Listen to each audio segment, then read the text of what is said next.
Well, hello. Well, hello. Well, hello, Mike Good Manley. evening. Good Good, evening, my friend.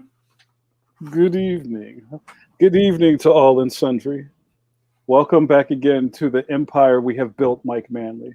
What did I say? Everything the sun touches is yours.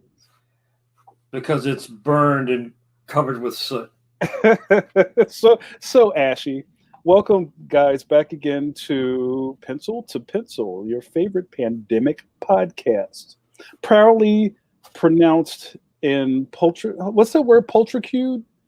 Pulchritude. Pultritude. I don't know what that And usually it's like feminine pulchritude. I always remember that the Stooges and people would say stuff like that. It's like an old vaudeville or old time word for like voluptuous, feminine pulchritude. I love it. Hello, guys. How are you? I do enjoy words. I feel like I would like to be a wordsmith, but I do enjoy the power of the word. Welcome, everybody. Welcome back to Pencil. I am your first host, Jamar Nicholas, cartooning vanguard in the Black Dick Cavett of comic book podcasts. No, you gotta get a turtleneck. Oh yeah, it's getting cold out too. It's a perfect turtleneck weather, Mike Manley. And also joined, as always, by my best bud and modern master of comic books, Michael Manley. Say hi, Mike. Hello, modern master. You're the modern master. I'm a master of nothing. The master. I am the master of nothing. I assume no mantle. Master of puppets. Today is today National Batman Day? Yes, it's National Batman Day, Mike Manley. You're correct. Mm-hmm. I didn't slide down a bat pole. I didn't do anything for National Batman Day. Oh, I'm slipping. I'm down on the job. We'll have to get you back up to speed. So did you do any bat related stuff today, Mike? Bat? Like turn into a bat and fly around the room, eat some bugs? Yes. Before the podcast. Well, have you been working on any, I know you've been going through your archives for a while, looking for just you've been putting some really interesting stuff on your social media platforms. I wondered if you maybe my archives are my archives are a mess. No, I did not. I guess I could look through and find something to put up Batman related. Bill says you were doing the Batusi. Were you doing it? Yeah.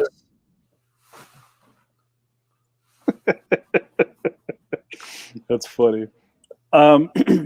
Before we came on air, Mike and I started talking about art supplies, and I'd asked Mike Manley a very interesting question. I asked him, Mike, when was the last time you bought art supplies? And what was your answer, Mike? I would say back in July I restocked a bunch of here we go. So I do the Phantom on this the 300 Bristol, but it's not, as we were talking before with everybody, it's just not as good or as consistent. Some pads I'll get are really okay, and then the next pad, so I end up re-inking. And I got another what is it? Pentel. Oh, the Aqua Brush. Aqua Brush. Yeah. And pray tell, Mike Manley, what do you do with the Aqua Brush? I ink, and then I use the. Well, let me give you the screen. That's what I use. Ink, right? Yeah. Right, because the regular inks that have an acrylic binder eventually gunk those water brushes up. They gunk your brush up, but it's worse on the water brush. Those things, after a while, even when you try to clean it, it just eventually just gets too dirty. Now you can take a little rubbing alcohol and soak it in rubbing alcohol. alcohol will Like break it down, right? break down the binder and the acrylic. Um, Mm-hmm. but I find that this stuff and it flows better. Um, Mm-hmm. so you might have to go over some passages maybe twice. Like some guys like their stuff. A little Remember, gray, right? well, some guys don't mind. Like if you see Mike Mignola's stuff, it's very gray, very Mm-hmm. thin. Mm-hmm. But other guys like Terry Austin, when he inked it, looked like it was printed. It was like so black. And he's, I think, one of those guys that would go back over his blacks and make Mm-hmm. sure like the black was black, black, black. You know, Mm-hmm. any big area of the blacks, because a pen puts down a heavier bead Mm-hmm. of ink than a brush. Mm-hmm. But of course, that was also with the old Pelican, which laid down, as everybody, everybody over 40 complains about the art supplies. Well, before and Bill just asked the question, and I want to talk about our guest in a second. Is I remember, didn't you go to the Society of Illustrators show where they had Spider-Man pages up? And Yeah. were those Ditko and Buscema pages, or are they just Buscema pages? There were Ditko, Romita, Pages. Kane, all the major, all the guys. Yeah. And I really wanted to go, but I didn't get a chance. But you showed some pictures on your Facebook, and those pages looked like somebody inked them yesterday. They were so vivid, and like what beyond just the archival properties of however people stored that stuff. What kind of ink were they using back then, or does that kind of go into like the stuff was better back then? I think most of the guys used to use Black Magic or Pelican. Right. I remember when I first started. I remember the first bottle of ink I think I bought was Black Magic, but again, the formula was different because they used to use a shellac base. Oh, interesting. So, like, if anybody's ever like refinished anything, refinished wood, you usually get a stain at the end. Right. Yeah. Part of that stain is suspended in a shellac base, right? Shellac is also very toxic. Mm-hmm. So I think in probably the late 80s or the early 90s, they started passing all these laws or safety measures, and that caused them to change the formulation of indie ink. And so the way that it's made now is not at all the way that it used to be. They went from doing the shellac. Mm-hmm. If you find an old bottle of ink and you smell it, you can smell the shellac in it.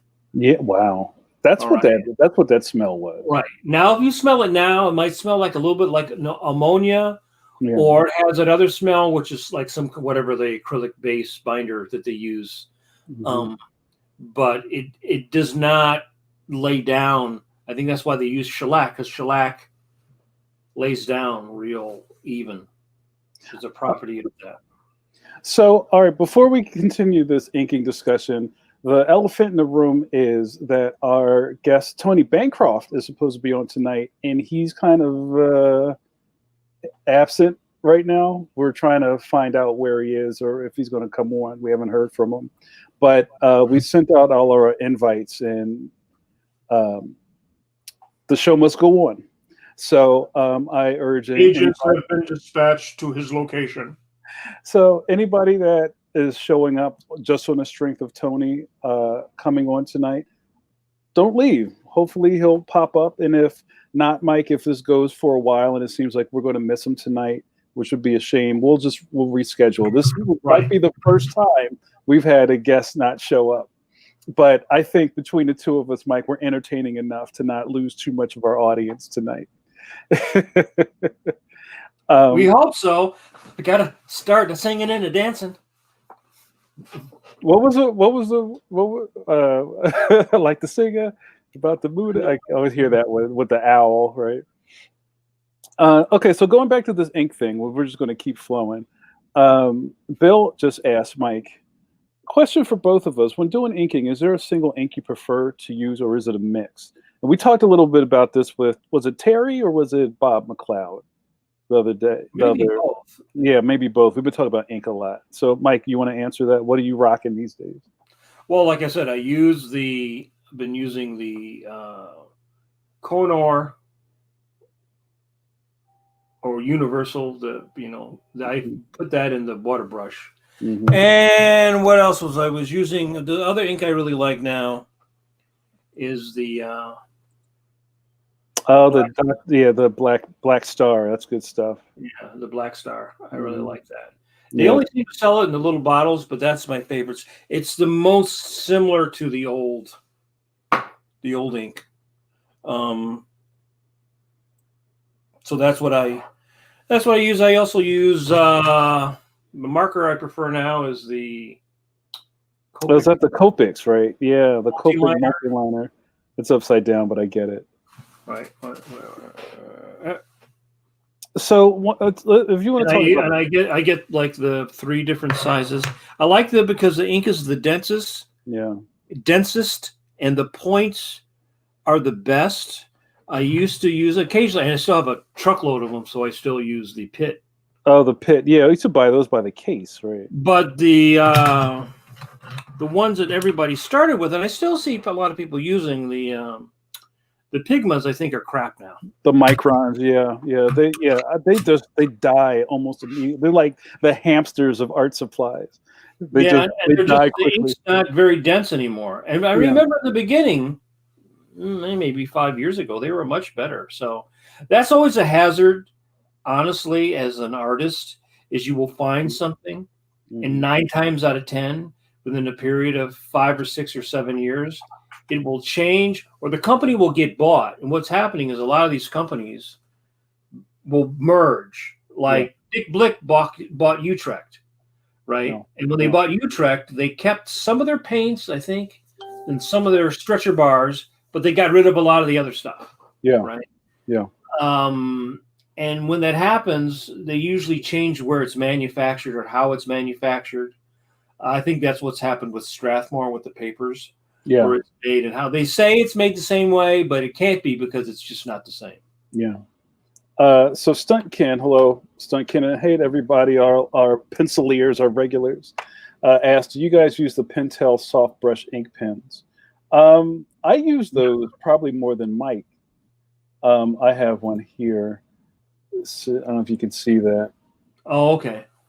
I have the things covered up. But this is like a Pentel, it's Japanese something. This is that's my favorite. The something. The SES 15N. These are really nice. And I did an article on brush pens for Draw Magazine a couple of years back in the Krusty Critic article. A really good source for things like that is jetpens.com. JetPens isn't a secret anymore because now everybody knows about JetPens. But they even have a nice little guide to manga supplies or comic supplies. You can find some cool stuff there, and the price is reasonable. Bill O'Donnell says, Mike Manley, the nice thing with the Copic multi-liners is that everything can be swapped out. Have you done any surgery on your Copics yet? Or do you just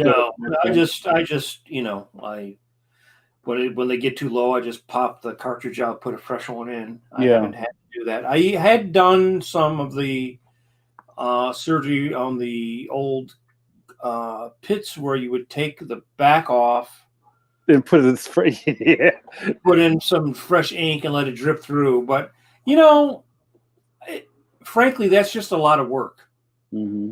You know what I mean? Right. It sounds good on paper that you're saving money, but you have to stop to do that also, right? Who's got the time?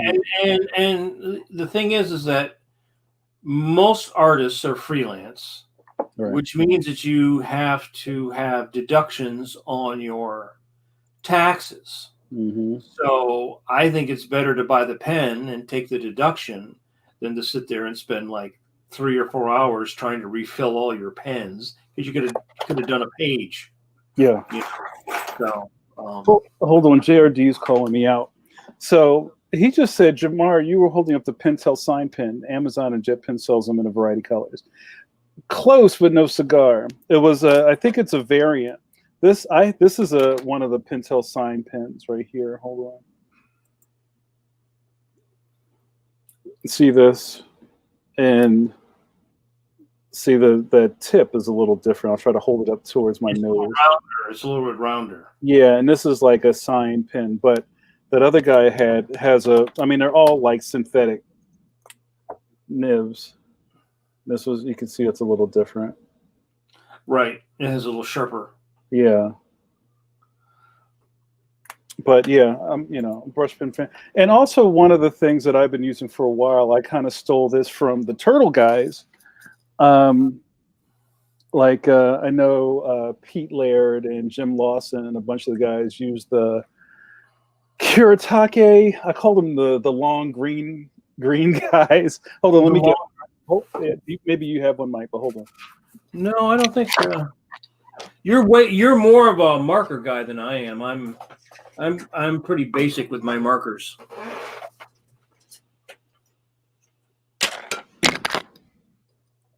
Yeah, so these I'm not used okay. These I think these are Kuretake or the Fudanokes. No, they're Kuretakes. And what's cool about these, if you can find them, they come with 2 ink cartridges because you can replace the cartridges. Is it waterproof? Yes, quote, yes. Cringy. Have you tried smear? Oh, the smear test? I'm trying to hold this up to my hat.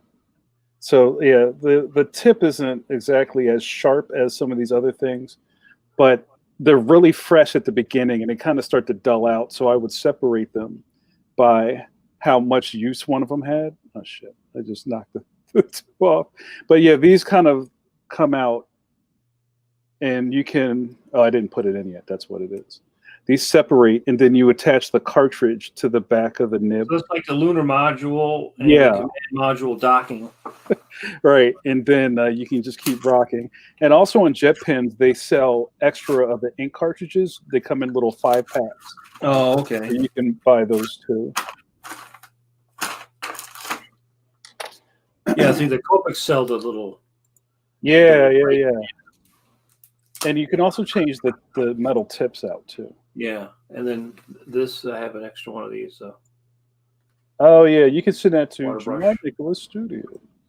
I had a bunch laying around from an article, but I don't know what happened to them.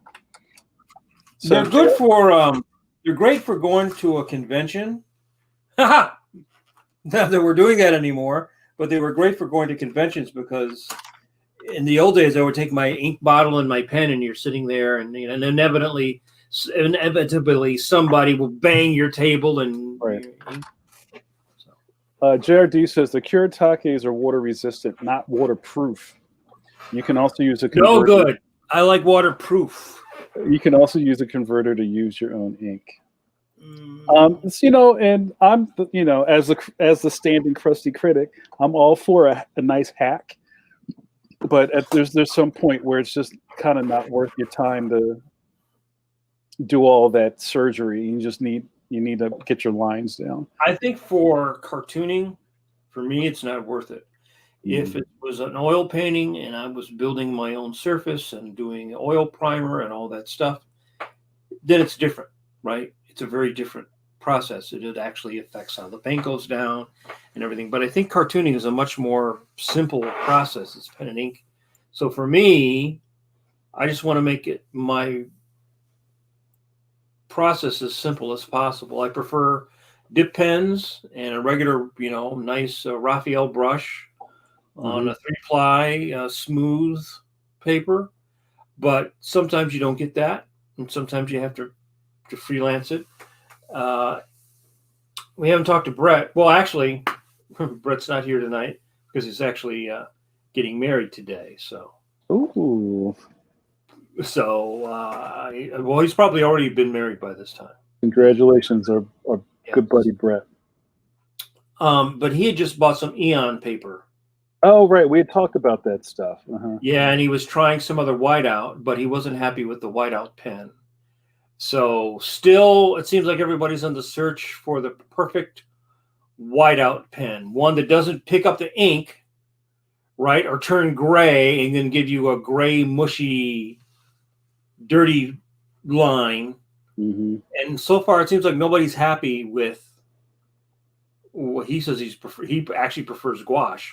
Mm-hmm. Oh yeah, yeah. We talked. That's really interesting. It's just really hard to find the perfect cover up, right? Yeah, I've got something. Nobody will know what this is. Is it placa?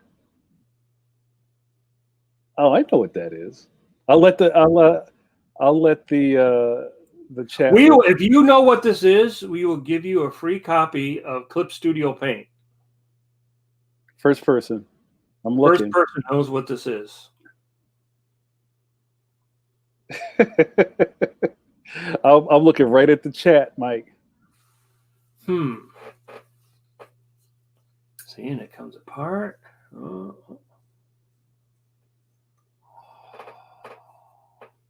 Well, actually, this part is bent.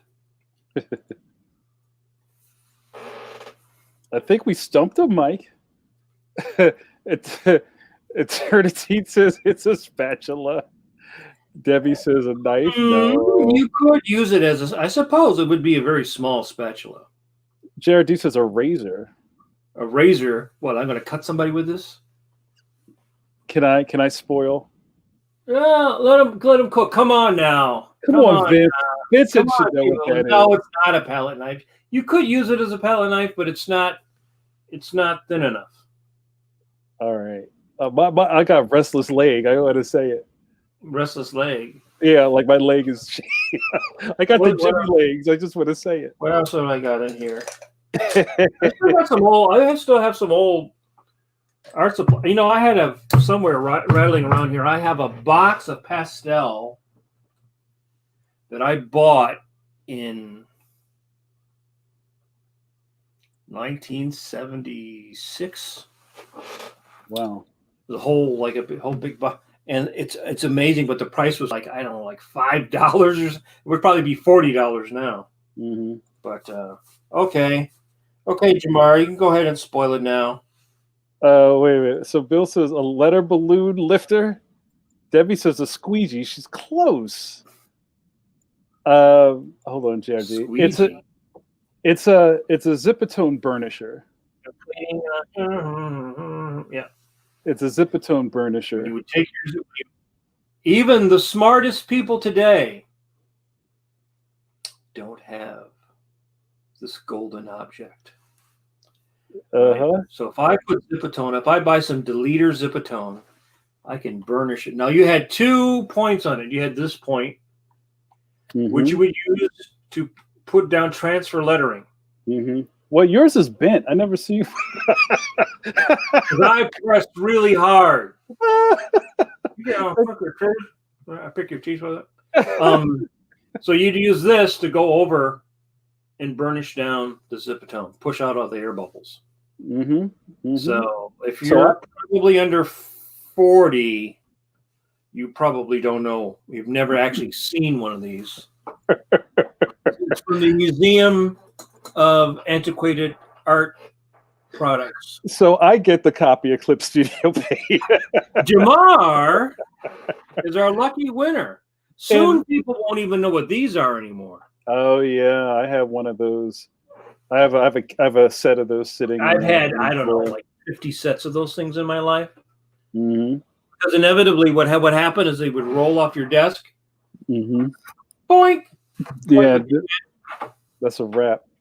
Stuntkin says, I'm 45 and I've never seen it because I never used it. Mm-mm-mm.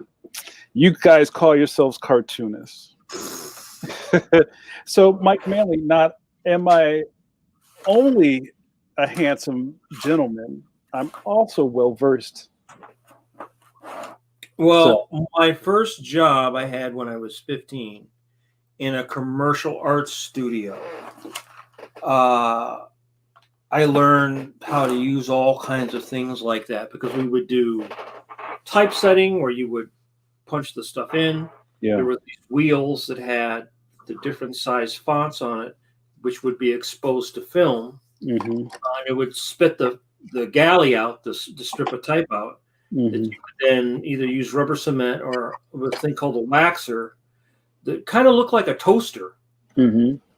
And so you would feed the paper in, and it would put hot wax on the bottom, and then you would use that along with that burnisher to paste it down on the mechanical.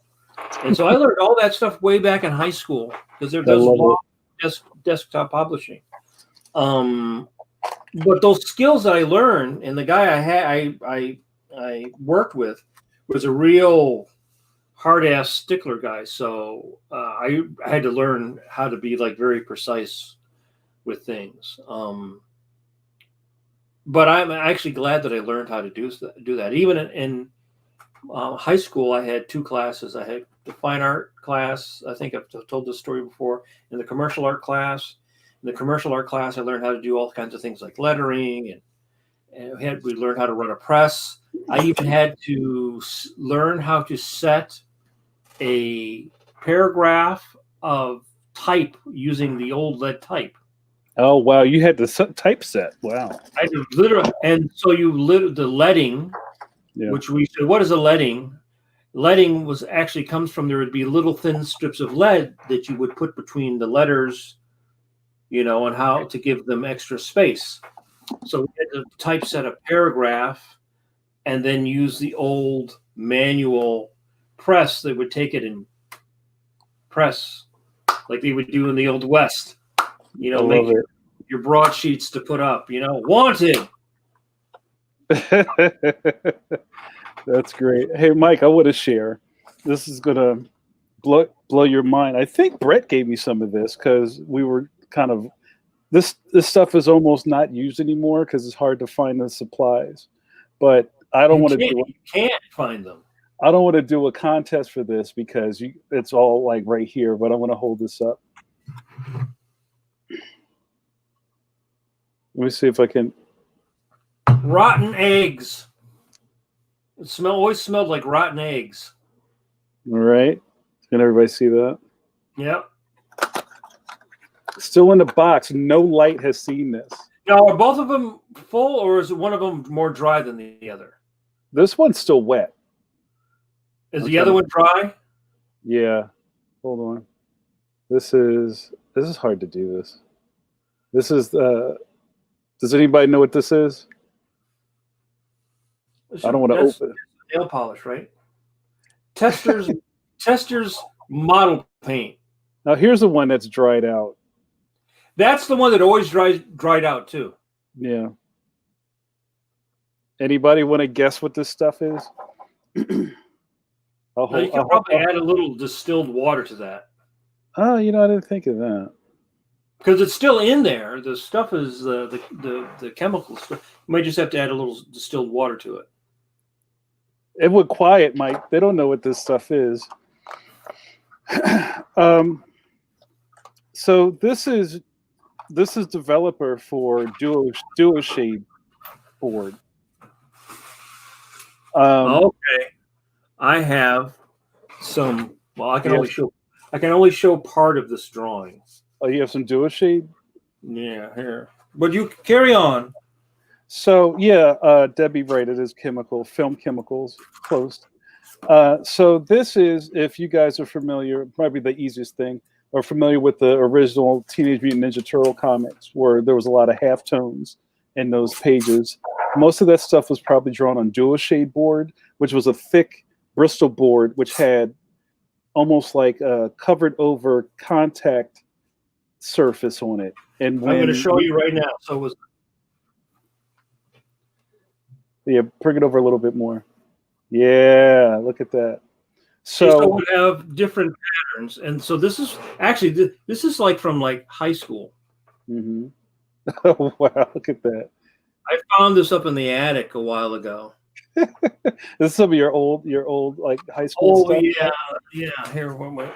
Here's the other part of it, which I covered up the objectionable, the naughty parts. So what you would do is you would draw your art on this board, and then you would dip a brush into that chemical solution and wash it across the page. You can see it has. This one has the lines, if they can see. This is like a light line, and then the other one made the dark going one way, and then it was like a crosshatch. Right. There was like hatch, then crosshatch. Right. And all the political cartoonists used to use it. Yeah. And I used that a little bit when I was editorial cartoonist at the Philly Tribune. Yeah. And it's just like they had no idea what the stuff was that I was using. But it was so exciting. He used to use it all the time. He used to also use it on Shoe. Wally Wood used it all the time back in the day in Mad Magazine. I mean, John Severin is probably the guy that maybe even used it more than anybody else. He did a ton of stuff for Cracked, and a lot of war stuff he did on Duo Shape. Mm-hmm. Yeah, this is like becoming a forgotten tool. Yeah, if you did it now in probably just in Clip Studio. You have to do it in Clip Studio. I don't know. I mean, Clip Studio has what they call them? Tone patterns, right? Tone patterns. But this would have the lines going this way, and then the other lines going that way. Right. So you would have the light tone and then the dark tone. Clip Studio does not have a light tone and a dark tone, like a crosshatch like that. So if you could do it yourself, probably by, I don't know, creating a brush or a layer or something, but it would be a lot more work to get the effect that you used to just get on the board. Yeah. Oh, you know what, Mike? Since we're playing show and tell, I have to figure out where it is. I put this on my Insta maybe 2 weeks ago. I had the old Speedball dip pin catalog that I could share. So maybe we could talk about how just using those pins was just like a industry standard. Oh, Tony's here. So let me get him together so he can hold on a second. Let me see if he's ready. I'll take this graphic off. Our guest is here. All right, we'll just jump right into it, guys. Thanks for hanging out with us and chopping it up, going through our art supply bins. But our guest Tony Bancroft is in the guest room. He's airing out the pits. getting fresh. He ran up to the telephone pole. That's great. So let's bring him on in, and we'll just get started. Oh, before we get started, I'm sorry. One more second, Tony. Give a great shout out to our sponsors, Graphicsly, the excellent people who make Clip Studio paint, and also our brother in arms, John Morrow, who is the publisher behind Tomorrow's Publishing. Go buy everything at his website. All right, so this man almost doesn't need an introduction. Master animator and director Tony Bancroft, also part of a great podcast that Mike's been listening to for a long time. I'm still fresh to it. Is joining us tonight. I hope if you're joining us for the first time, you become part of the show. How do you do that? Well, if you have a question for myself or Mike or Tony, type it in the comments. It may get on. If you have statements, they may not get on. Questions are probably going to right now. It's going to catch my eye a little easier. So let's get some chatter going in the chat room and let's bring in our guests. Hey, Tony. Hey guys, how you doing? Hey, hi Jamar. Hi Mike. Hi, how are you? Glad to be here with you guys. I'm sorry I ran late. Oh my gosh. It's all good. It's all good. I'm glad you were able to make it. Did you have you had the earthquake today, right? Yeah, it was late last night, and I didn't get as much sleep last night because of that. But no, I was actually at my drawing board here on my Cintiq drawing away, and I realized what time it was. You guys know, you know how it is when you get in the zone. Trance. I was in the zone, right? Yeah, and you go, what time is it? Oh, I'm hungry. It's 4 yeah, family's gone to bed. You know, I literally went in to say, "Hey, honey, I think is it close to dinner time yet? I'm kind of feeling hungry." It was exactly that. And she was like, "Oh yeah, it's almost 5:30," and I'm like, "What?" Tony, those people moved. What? Yeah, exactly. That's great. Thanks for having me on your show, you guys. Oh no, thank you so much. Appreciate it. Yeah, no, it's like a podcast crossover. It is. It's like an alternate universe of podcasts that are joining together, like the Super Friends of podcasts. Exactly. Yeah. So everybody should check out the podcast that Tony does with his brother Tom, the Bancroft brothers. Now you guys have been doing that what, 2 or 3 years now or longer? No, 6 years. 6 years. So much longer. Yeah. It's the Bancroft Brothers Animation Podcast. We're on iTunes, Spotify, wherever you find your podcasts, probably just like this one. Or does this one mostly come out on Facebook or through Facebook or what? Facebook, YouTube, and I'm definitely behind on our iTunes feed. But Okay. iTunes, Stitcher, and what was the other one? There was another one. iHeartRadio. Every you try to put it wherever somebody goes, I'm bored, I want to listen to something, right? Right. Especially wherever the artists are, because they're the ones that are just either like streaming Netflix or listening to podcasts while they work, which is what I was doing. Yeah. So now, how did you guys start your podcast? What was the impetus for that? It was born out of Tom and I haven't lived in the same state for a while now, but we both worked at Disney for a long time there, even though he was in Florida and I was in California.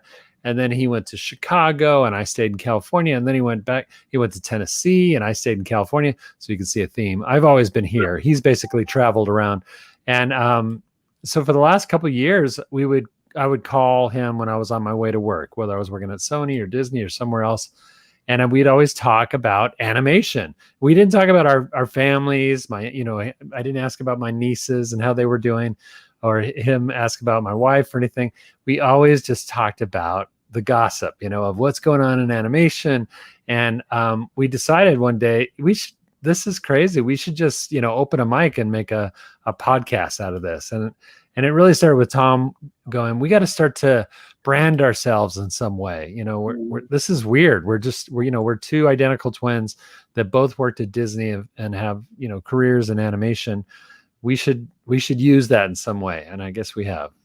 No, I think that's really, it's really, can you imagine the 17-year-old version of you would love to listen to that type of podcast? Exactly. You know what, Mike? That is the other big part of it for us, is that we felt like we wanted to give back. We felt like we had all these kind of stories and had seen a lot of pieces of kind of history that happened during Disney's second golden age, all through the 90s, and being a part of all those films. We thought we got to talk about those things. And we had a lot of connections. We knew a lot of people in animation. We thought we could start to interview them, and it's just turned into something where it's like, I feel like it is going to be a part of history, in that we have interviews now with some of the top producers, directors, character designers, storyboard artists in features and TV now, over 135 episodes now, and most of those are interviews. Some of them are just Tom and I going on about our own thoughts and opinions about animation, but most of them are interviews. And I feel really proud about that we've been able to keep that going. Tony, did you see, especially at the beginning of your podcast tenure, that was it harder to kind of explain to people what you were doing when you were trying to get them in the show? Like, no, this is a thing, and we're going to have a conversation. Yeah. And that's why, primarily the first year or two are mostly our friends. They're people that we knew and had relationship with. And I'm sure you guys is probably the same thing. And it made it easier, right? They were like, oh, all right, I'll get on your podcast, whatever. If I have to. Right. And now we have people soliciting us to be on the podcast, people that want to be on the podcast, and we go to conventions like CTN Animation Expo or Lightbox. Now people know us. I literally this is the craziest thing. I literally was at CTN Animation Expo and was talking to Tom, and we were walking by a student, and they turned around and said, I recognize those voices. Are you guys Tom and Tony Bancroft? And I never thought that somebody would recognize my voice more than my face, but yeah, that's what podcasting does. Yeah, that's funny, because you think they would know you visually right away, but not, but I guess That's true, because I would know both of your guys' voices now and the differences in your voices. And that's the other crazy thing. It's like this is probably the worst podcast idea ever, because when we thought of that too. It's like two twins going on a podcast together that sound already, that we look alike, but then we also sound quite a bit alike. This is going to be crazy. And thankfully the audience has gone along with us. And like you said, Mike, we get a lot of people commenting that, oh, I know who you guys are now. I know the differences in the timbre of your voice, and that's kind of cool. Yeah. I think that also you guys have, because we, Mimi and I listen all the time, and it's funny how many more people want to do this for a living now than when we started coming up. I mean, there's like 10,000 times more people wanting to do animation and comics. We all knew the 5 guys in high school you had that were friends who all wanted to do the same thing, and like exactly one guy made it, right? Yeah. One person would fly on to, but there's so many. I mean, you just turn on Instagram and there's like, you cannot get to the bottom of artists who all want to do this. So I think that your podcast, and they all want to do 2D. All the students. They all want to do 2D. And it's funny because Tom and I not only do the podcast, but we've also branched out into teaching. Tom's in Tennessee and Nashville, so he teaches at a university, Lipscomb University. I'm out here in Azusa, California, so I'm teaching at APU, Azusa Pacific University. We both started our own animation programs at rival colleges. Tom started 3 years before me, so his is a little bit bigger. But every year I get a new batch of students in, and every year it's the same. They love 2D animation, and they're going there because they know that, I worked on all these Disney films. And so they really just want to concentrate on 2D animation. I'm like, well, let's, if you want to work for a living, let me teach you CG animation too. There's jobs there. So let's look at Maya. Okay. Yeah. It's hard though, because you have to sort of almost do, because the computer stuff is not as intuitive as like a pencil. Yeah. Because you have to learn the software, and then you have to learn this thing makes the arm go this way, and this thing makes the thing does this. Yeah. And so you have that. For me, when I look at people doing it, it seems like it's like not intuitive at all. I'm sure after you do it, 5 years, then you. I mean, most of these applications are similar in that once you figure out where the bells and whistles are, the things, the buttons and the switches and the pulling levers that do this and that, once you kind of get that down, then it becomes more intuitive, I guess. But certainly some programs are better than others. For 2D animation, there's 2 really big software packages out there for 2D traditional animation. And it's Toon Boom Harmony, which you've probably heard of, which is largely used at a lot of the bigger studios. Right. And then kind of the smaller one, but still highly regarded in the animation industry, is TV Paint. And TV Paint's a French software. TV Paint is far more intuitive. And I that's the one I teach my students when they first start in 2D animation. We're always working on Cintiqs and, working right in that program. And then like 3rd year, I switch them over to Toon Boom Harmony, which is a lot more complicated. And that's when they're learning Maya at the same time too. So it's amazing what students have to learn now in the way of applications and software. You can't just start. And then you have to keep learning, because like in 5 years, no one might use Toon Boom anymore. Like I remember Go ahead. No, I was going to say, I remember in 2000, I went and I took some Flash classes.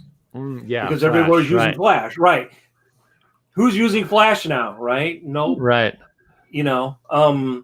And if you're working in the studio, you kind of get grandfathered in. They train you on the new. So did you get trained on some of the stuff because you were in the studio? So they said, hey, everybody, we're doing this. It's funny. I both of those applications that I mentioned, TV Paint and Harmony, I learned because I got a job and I kind of lied and said that I knew the software and I had to learn it like by doing tutorials, and I like literally TV Paint I learned in a half a day. And it's because I had a test that was due like in 2 days.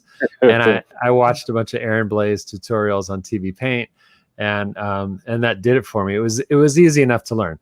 But Toon Boom Harmony, I got a job on Green Eggs and Ham recently, like last year.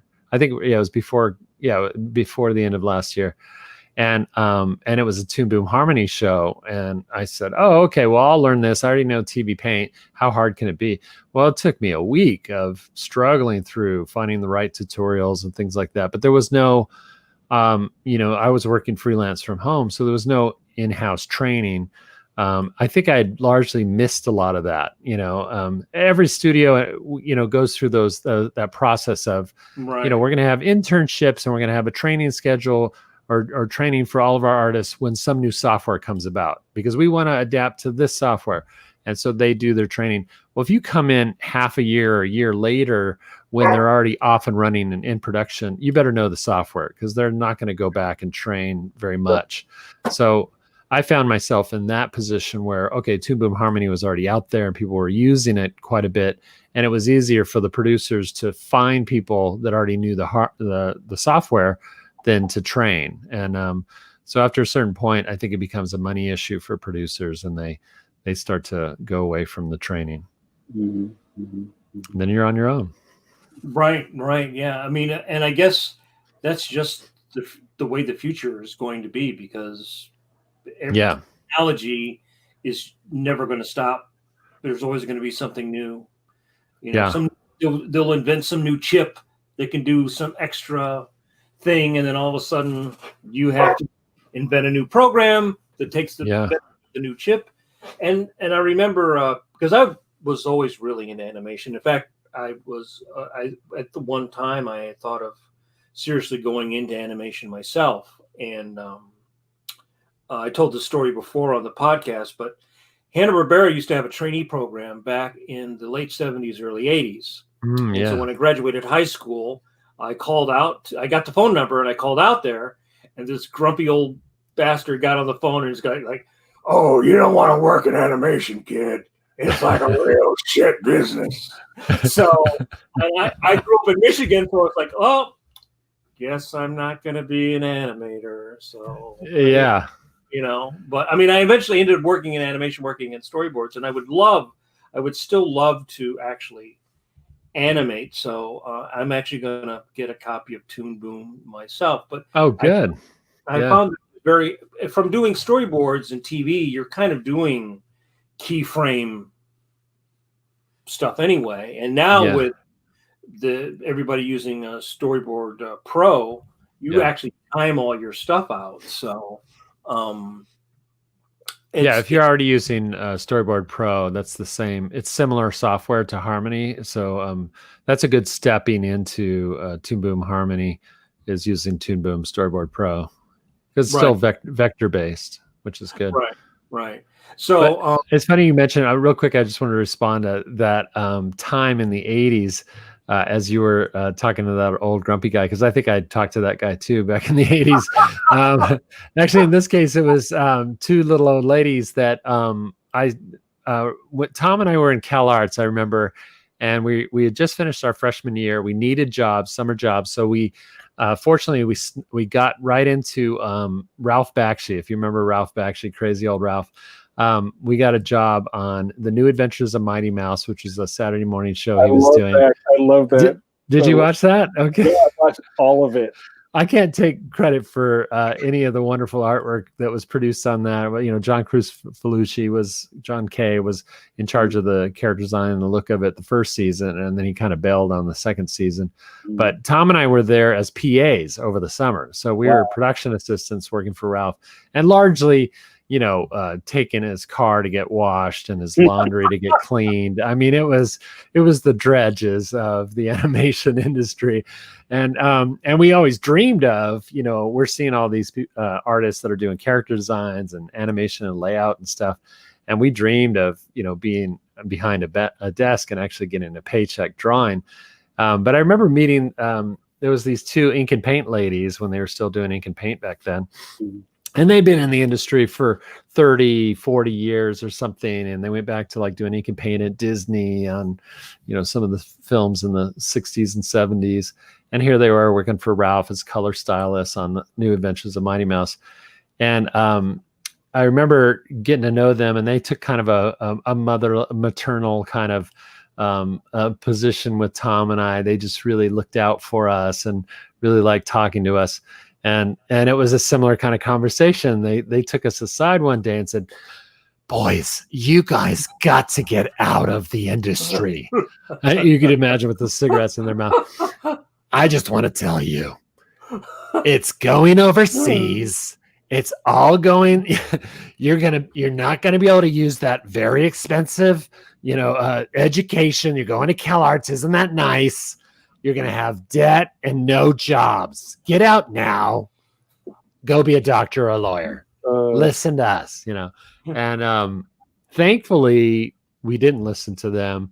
We hung out a little bit longer because even almost a month later, Who Framed Roger Rabbit came out.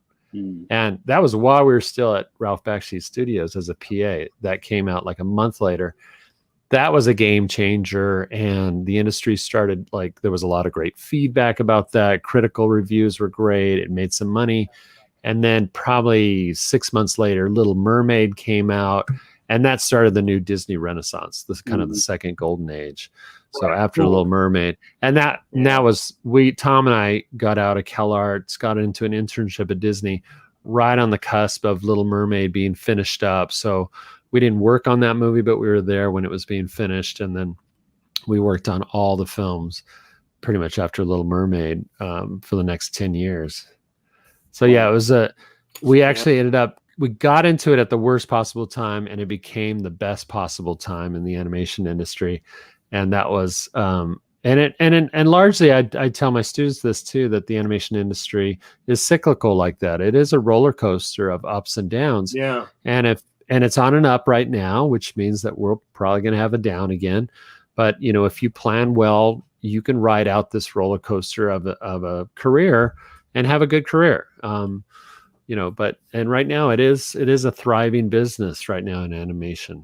Yeah, it's also a lot of things are different. I started in '96 doing boards on Superman for Warner Brothers, right?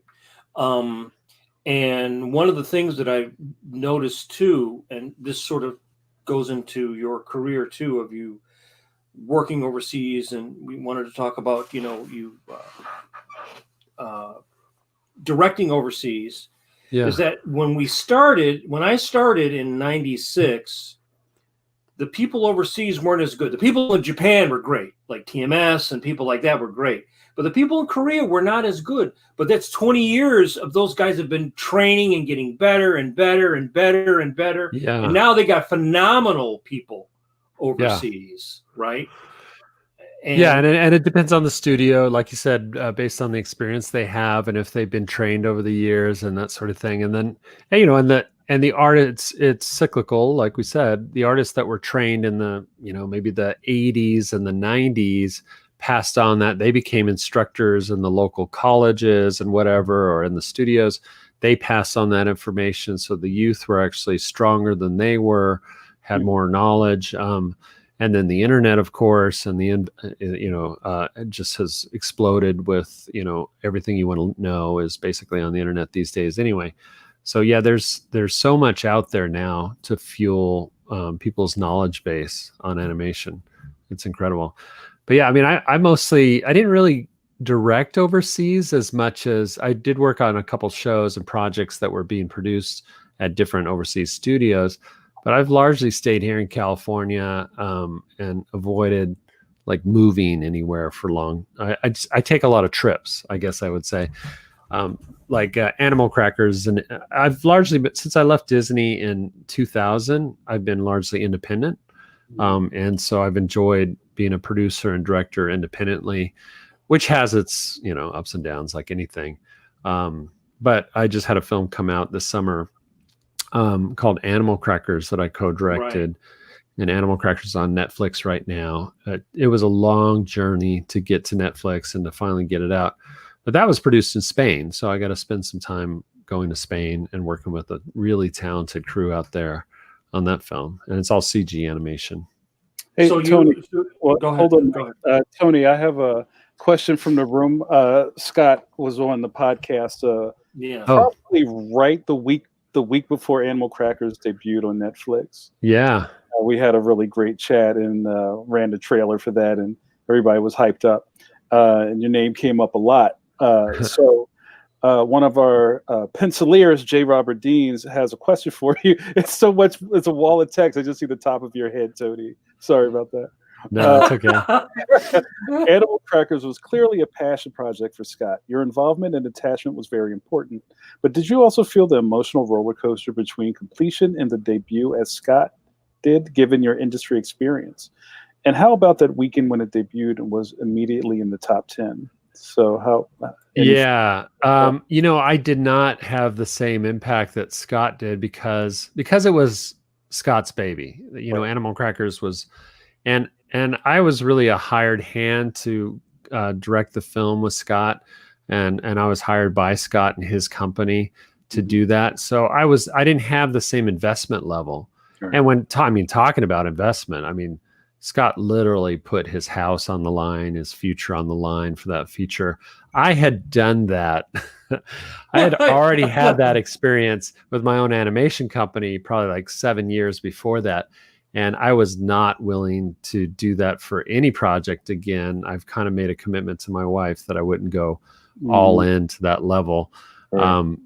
And so I do have my own passion projects, but they're kind of on a slower moving train because I'm not willing to go to that level of sacrifice that Scott did. And I really applaud Scott for doing that, but it was also really crazy. Some of the risks and chances that he took with his future and his family's future to get Animal Crackers not only done, but ultimately waited out until it came out on Netflix and all that. And I think Scott has his own regrets about the choices that he made, because I don't think it was a financial boon ultimately, even after coming out on Netflix for him and his family. I think it got them kind of back to square one, and that's about it. So would he do it again? I don't know that he would. He's already told me that he probably never would again, but I think he would. He's in a better position now because Animal Crackers came out and was a big success on Netflix. He's in a better position now that he doesn't have to do that. So that's really what it's all about, is sometimes you do have to take those kind of big risks and chances so that you can have the freedom to hopefully not do that again. Yeah. But yeah, you don't know either. It's all a risk and taking a chance. And what I love is that Scott took a chance on something that he really believed in. And that's why I support it so much. That's why I wanted to be a part of it, was that it wasn't a big budget Disney kind of film. But we also had, from a creative standpoint, we just had total control over where Animal Crackers went as a story and developing it and who we hired and the cast and everything. So it was such a fun and liberating experience for me that I was so glad to be a part of it. And then part two of that question is really, there was such a rewarding feeling that weekend that it came out. And within a week, it was, in the top 5 or something of all, of anything on Netflix that week and all that. So, that there was so many great gauges that people were responding to it, and including social media where people were literally, commenting about it and saying how much they liked the movie. Boy, that was a huge sense of relief. And I know for Scott, it kind of put his heart back in place, Yeah. So what are some of the challenges that you face, say, between directing something at Disney and then directing something overseas? I imagine most of the people in Spain probably speak English, I would imagine. So I Yeah. imagine that's not as much of a challenge as maybe going to China, where like not as many people maybe speak English, I would assume. Right. For sure. And there's a little bit more. I mean, I was in China in 2008, right before the Olympics, and I got to meet a couple artists over there. And you realize that it's way harder to be an artist in China. Yeah. Yeah. Because you Especially can't even. in 2008. Yeah, for sure. Like one guy said, you couldn't even get into, like, for every art school, for every one student we have here, there's like 2,000 people in China that are trying to get that spot. So Right. you have to be like really good. Like the crappiest student is like really good. Yeah, exactly. Exactly. Right. And also he sort of indicated that you sort of had to be connected. You had to kind of know the right people, or you couldn't even get your shot. So when you're directing overseas, what would be the difference or a challenge you would face than if you were doing something in the States? Is it a budgetary one? Is it a...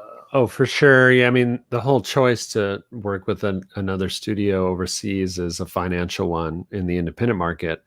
Largely in the U.S., our costs for artists, and because of unions and tradition and years of experience here, we're 3 to 5 times more just in payroll for an animated feature than if we took it overseas. So the cost savings you can't compete with, which is why largely there was that fear in the 80s when TV animation was going overseas so much.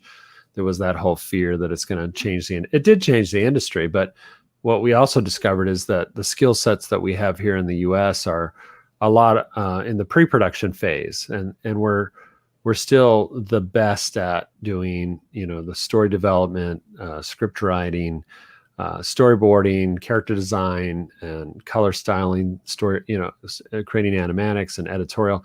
All that pre-production stuff is primarily done here, and then we go overseas oftentimes for all the CG animation or the 2D animation, which is kind of the bulk of the production. And that's where your most costs are going to be anyway, because that's when you go, okay, we're expanding from pre-production of having 24 people now to going up to 150 people are going to now be working on the film in production. And that's when the costs really rise. Did you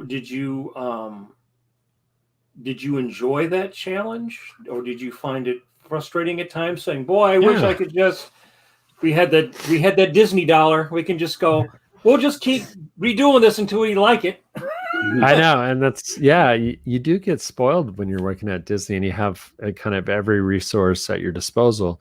But then the trade-off in that is that, you're making films by committee and everybody has a say, and it takes forever. And, I don't know. I mean, it's just different, I guess. And there's definitely times when I was making Animal Crackers that I was wishing that we had more money and this and that. But it also put us in a sandbox that we had to kind of work within and be creative within that box. Right. And I think we wouldn't have done largely a lot of the things and pushed out that box as far as we could if we didn't know what that box was and if it wasn't so defined. So I think we largely felt, instead of restricted, we just felt like we kind of knew the sandbox we were working in, and then it was about being creative within that. And in some ways that can be liberating, because when you have everything at your disposal, except for maybe time, but even time in a Disney picture, you can spend 4 years on a movie there, as opposed to an independent where you spend 2 years. So when you have all those resources at your disposal, you tend to kind of get lost in the weeds a lot, and you're not as definite about, nope, this is the picture we're making and we're going to stick to this. You kind of go, well, maybe it could be a little bit of this, and things get muddy. And then you have to kind of Kingdom of the Sun. Yeah, right. Kingdom of the Sun, right? Which, got really muddy early on and then had to be straight. But all the Disney films, everyone that I've been a part of, they've always gone through that. awkward teenage years where the production is, has acne and looks ugly, and we have those bad screenings where everybody's like, "Ooh, what's this?" Before they become the swans that we know them later on. So it is part of the process, but I think it is largely due to the fact that we have all those resources at Disney, that there's also all the struggles that we go through. Tony, I have a kind of internal question from the industry. This is just from me. I know a lot of people go into the business because they love the power of storytelling and animating. Yeah.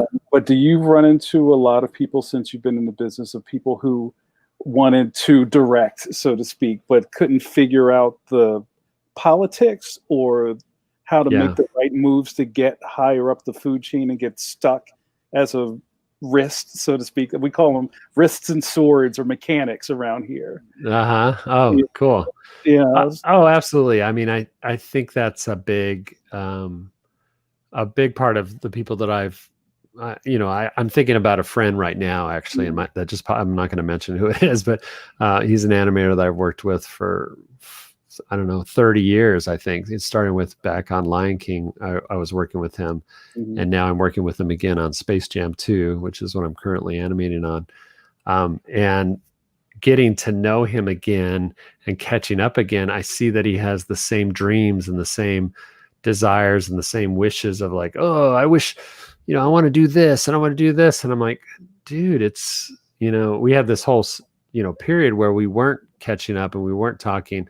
And now to be with him again and see that he still is struggling with, why won't people see me as a director? And why can't I have my own show? And I want to sell this idea that I have and stuff. I'm like, you got to make that happen. You got to get out there. You got to be proactive. People aren't going to just tap you on the shoulders and say, well, you've been in the industry for 20 years or now, so I guess you're the next one up, Right. You get the position.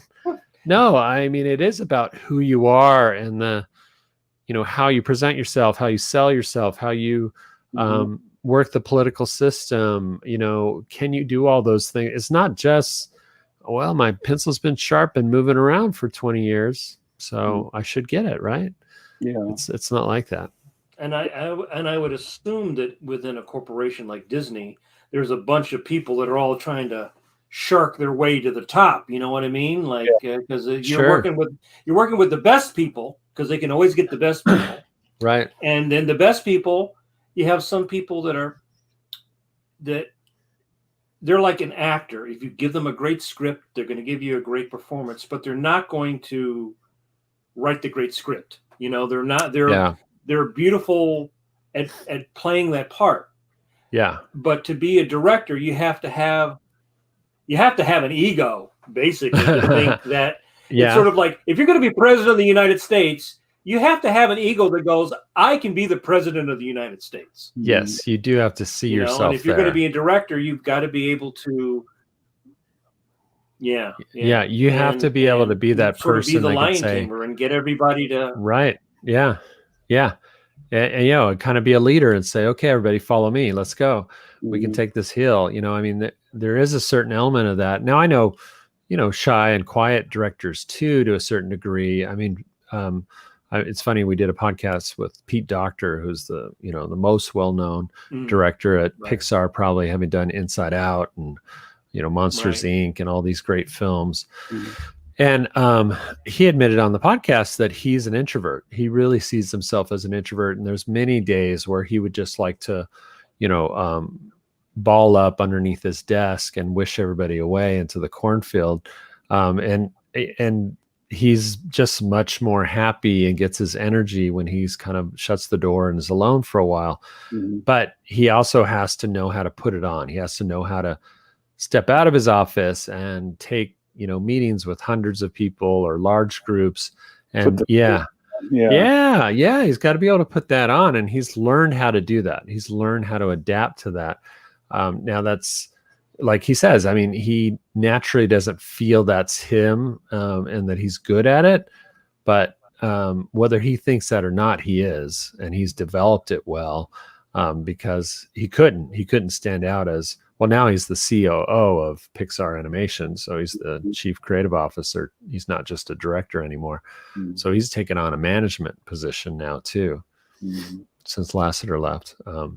So he's spectacular, and but he's also really humble, and he doesn't have that big ego, and I there's people like that I see that are few and far between in our industry, that are great examples of really great leaders, because they're not afraid to get in and kind of do the job and work in the trenches and lead from within. Right. I've had some analogies in the past about just even in comics or any type of singular career where it's kind of like you versus the world, or we lost Mike. Yeah. He'll be back. I'm sure. Okay. We had some internet issues where kind of you look at your career, not necessarily you, Tony, but you look at your career as like, I really want to play baseball professionally. Mm-hmm. And then you somehow, play well enough that you get on a pro team. Like you could have spent years in the AAA somewhere, but you finally get on the team. Right. And so it doesn't necessarily mean you're going to be the hitting champ, you know what I mean? The top scorer. Some people are just happy to get the jersey.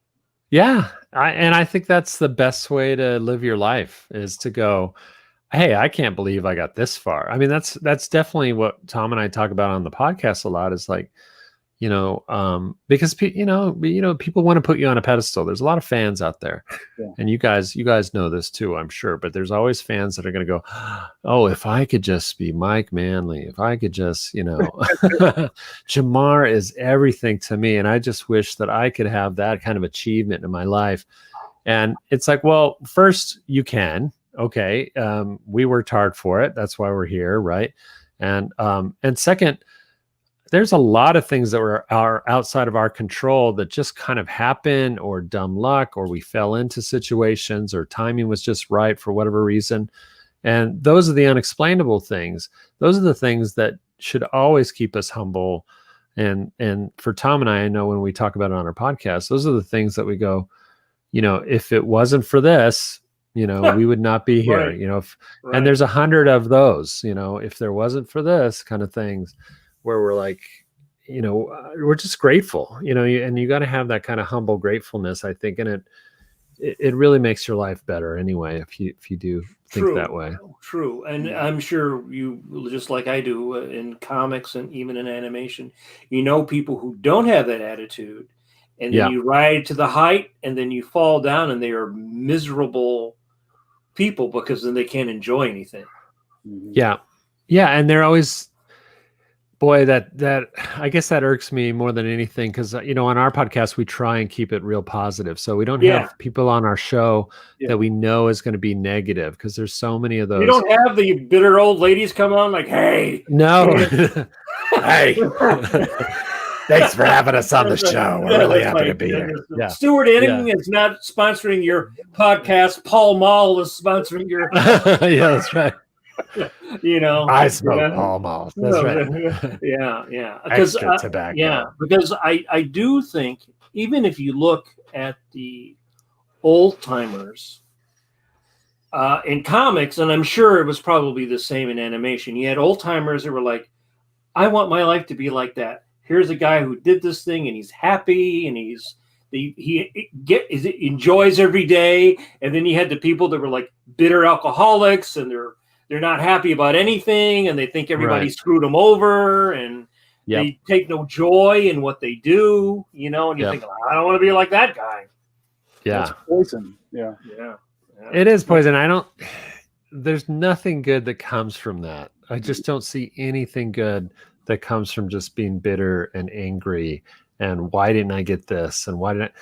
Instead, flip that record, flip the script, and go, look what I did get. Hey, my life is pretty good. I got to draw cartoons and make a living at it. Come on.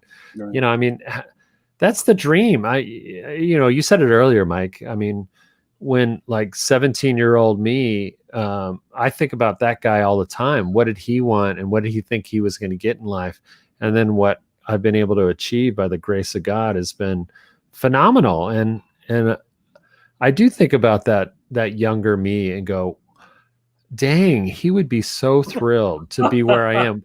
Why aren't I that guy more often? You know, that young kid that was just like, I just love drawing and I'm just happy to get paid for it. And right. Deep down, I'm still that guy. Yeah, me too. And I think that's the part of you that's probably likes teaching, because you remember that part of you at being 17 and really wanting to know how to do this, you know. And the thing is I always tell the students now, it's like, if I could have transported the 17-year-old me to now, and there's like, I could talk to Tony Bancroft, I could listen to his podcast.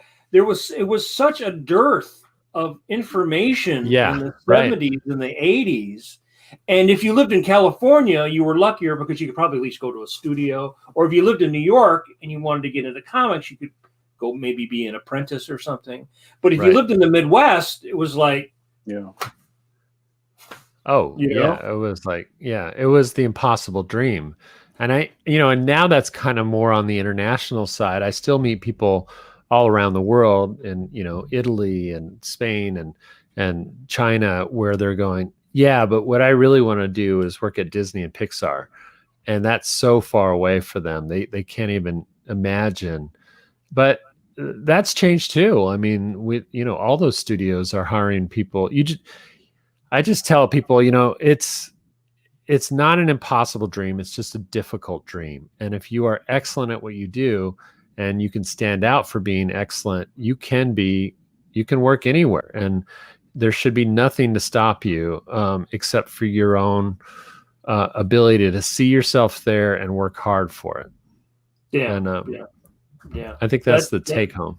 Yeah, that's very true. So now working on Space Jam, I guess, is different now because you're having to work at home. So you guys Zooming every day? Do you have like Zoom to kind of keep everybody? Yeah. Once a week we have, on Tuesdays, we have our animator Zoom calls, animation and cleanup department Zoom calls with the production. And they just update us on, okay, we got this sequence and it was approved. And, if you're using Two Boom Harmony for this or that, here's a little, they'll give us little hints and, things, a little, but mostly, okay, we got to pick it up and meet our quotas for this week, and make sure you guys, if you need something, let us know and stay in communication. It's kind of the same stuff, but there's nobody making rounds. There's nobody stopping by your desk, twice a day or whatever, and going, hey, when do you think you're going to get that out? You said Friday. Is it still Friday? You're still good for Friday? But we get emails like that, so that's the only thing that's changed. That when you make the fake wax dummy head and you put it in your studio, like, oh, he's still working. I won't bother him now. Yeah, exactly. Right. I guess the coffee runs aren't as exciting when you go into your kitchen. No, rather to the coffee spot, right? Yeah, I mean the only good thing is that I was talking about my friend that's on Space Jam. We connect, I don't know, 2 or 3 times a week probably, because we're on Teams, which is, another app for communication. And so Warner Brothers use Teams, and we'll get on Teams and just video conference. And literally, like yesterday, we were talking and drawing at the same time. So it felt like we were in the same office, kind of like the good old days where you had an office mate and you could just talk and talk and talk while you're working, and it kind of, or listen to music or something at the same time while you're working. And I like that. I miss that about being in the studio, though, is seeing what everybody else is working on. And that's really been lost by working at home, is that I don't have the bigger picture of what's being produced and what other people are animating. I hear things, oh, they're working on this shot or that shot. It's always by, the scene number, but it's very, very sterile. It's not the same as walking in somebody's office and actually seeing them put down strokes and go, oh, that's cool. Oh, I like how you did this. Or they're cool cubicles with all the weird stuff they put inside. Yeah, they're toys. Everybody has that at home now, but they don't, you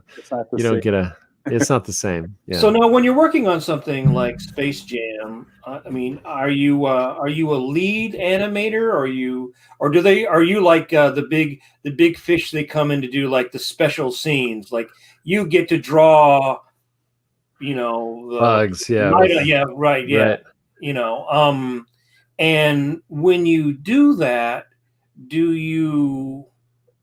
So like comic artists always look back to our influences, like that issue of Thor that Buscema drew, that issue that Romita drew, or whatever the guys that you were, and you guys were into the comics when you were. Oh, big John Byrne fan. Yeah, I remember his run on Fantastic Four, and then, well, Byrne touched so many of the big titles, because he was the hot thing for so long in the '80s. But yeah, oh, absolutely. So did you when I was younger and I was really serious about animation, I remember getting a job at an appliance store so I could get a VCR, and then I would record all the Warner Brothers and Disney cartoons and then watch them in slow motion. I actually burned out 2 VCRs doing that, like going frame by frame. So then you start to study animation. Yeah. Right? And then just the average person doesn't know it, but when you start to study, it's like the way Robert McKimson would have a character run is different the way that Fritz Freeling would have a character run. And the same, oftentimes the same character, yeah. Right, Bugs Bunny could be different based on who animated him. Right, and so do you guys talk about or think about stuff like that? Because I would think there was that way that McKimson or the guys that would animate for McKimson would have Foghorn run with that weird sort of jerky run, which would be different than the gestures that Jones would put into his characters. Yeah. When they would. So do you guys talk about that kind of stuff? Like, oh, absolutely. I mean, the model sheets that I have in front of me that you can't see from Space Jam, all have a very Chuck Jones influence. So it started way back in the design, because there are different eras, and you could pick a McKimson style Bugs or a Frizz Bugs or a Jones Bugs for what you want to kind of go after. But largely the Chuck Jones look has been kind of thought of as the modernized version of the characters, but it's not Chuck Jones from later on, like 60s and 70s Jones. It's definitely more like 40s and 50s Jones, and which was that golden era for Looney Tunes anyway. And so our animation director is Spike Brandt, and Spike is known to be, a huge Jones influence on his career and his life and how he draws the characters. So he did all the model sheets, but when you look at him, you wouldn't know that Spike Brandt drew them. You would think that Chuck Jones drew them. They really are so influenced by the Jones style that Spike has just kind of updated them a little bit. But for the most part, he's constantly having us look at the Jones cartoons, and we have a whole library of shorts that he's kind of handpicked and said, these are the ones I want you to look at, for how Marvin walks, the Marvin the Martian, or how, or this bit or how to handle Bugs's ears, how stiff are they? And different animators, different directors, chose different ideas for how to move Bugs's ears. And largely it was, I mean, we think of it as creative choices all the time.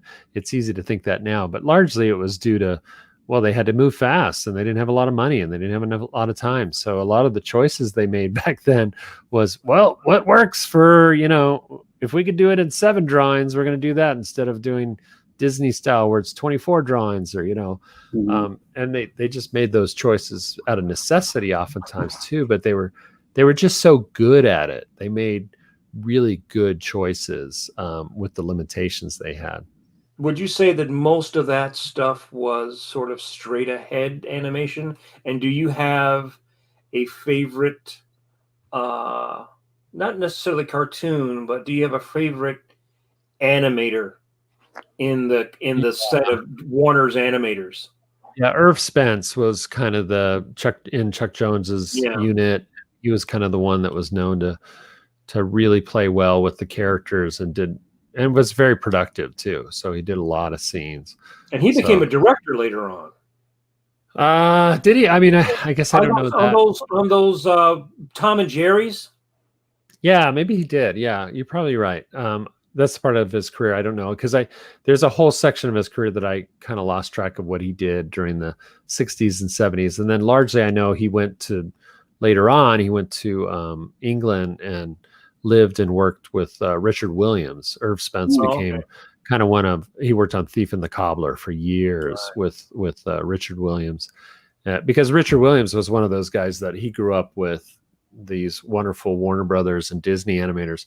And then when they got old enough to retire, he invited them all over to join him on as kind of a fun retirement film to work on was Thief and the Cobbler. So he had a lot of veterans that worked with him, and then also trained his crew during the day. They would like animate on during the night on Thief and the Cobbler. And during the day they would have classes and stuff like that, and then do whatever they wanted to, because they were superstars. They were the masters that Richard really treated really well. So, which I'm happy about. I love hearing that about like Irv Spence and some of those guys that they were revered towards the end of their lives. They weren't like forgotten about. Right. So, what was I always wanted to ask you guys, what was the first thing that you animated? Was it a flip book? What was it? What was the first thing that you guys? Was it something blowing up army soldiers or what? And did you like get your own little peg bar? Because I tried that once as a kid. Yeah, the hole punch, and it was not quite working. No, I mean, I grew up. It was mystical and some kind of alchemy that I couldn't figure out. 2D animation. I for a large part of my, I grew up loving comic strips first, and then comic books. And then animation I came to more like in high school and early college years, because I just thought there was some higher math involved with it. I couldn't figure out how, this many drawings would do this, and how you figure out lip sync per frame. And there was always like, I'd hear, there's numbers and charts involved. And it felt so complicated to me that I thought I'd never figure it out.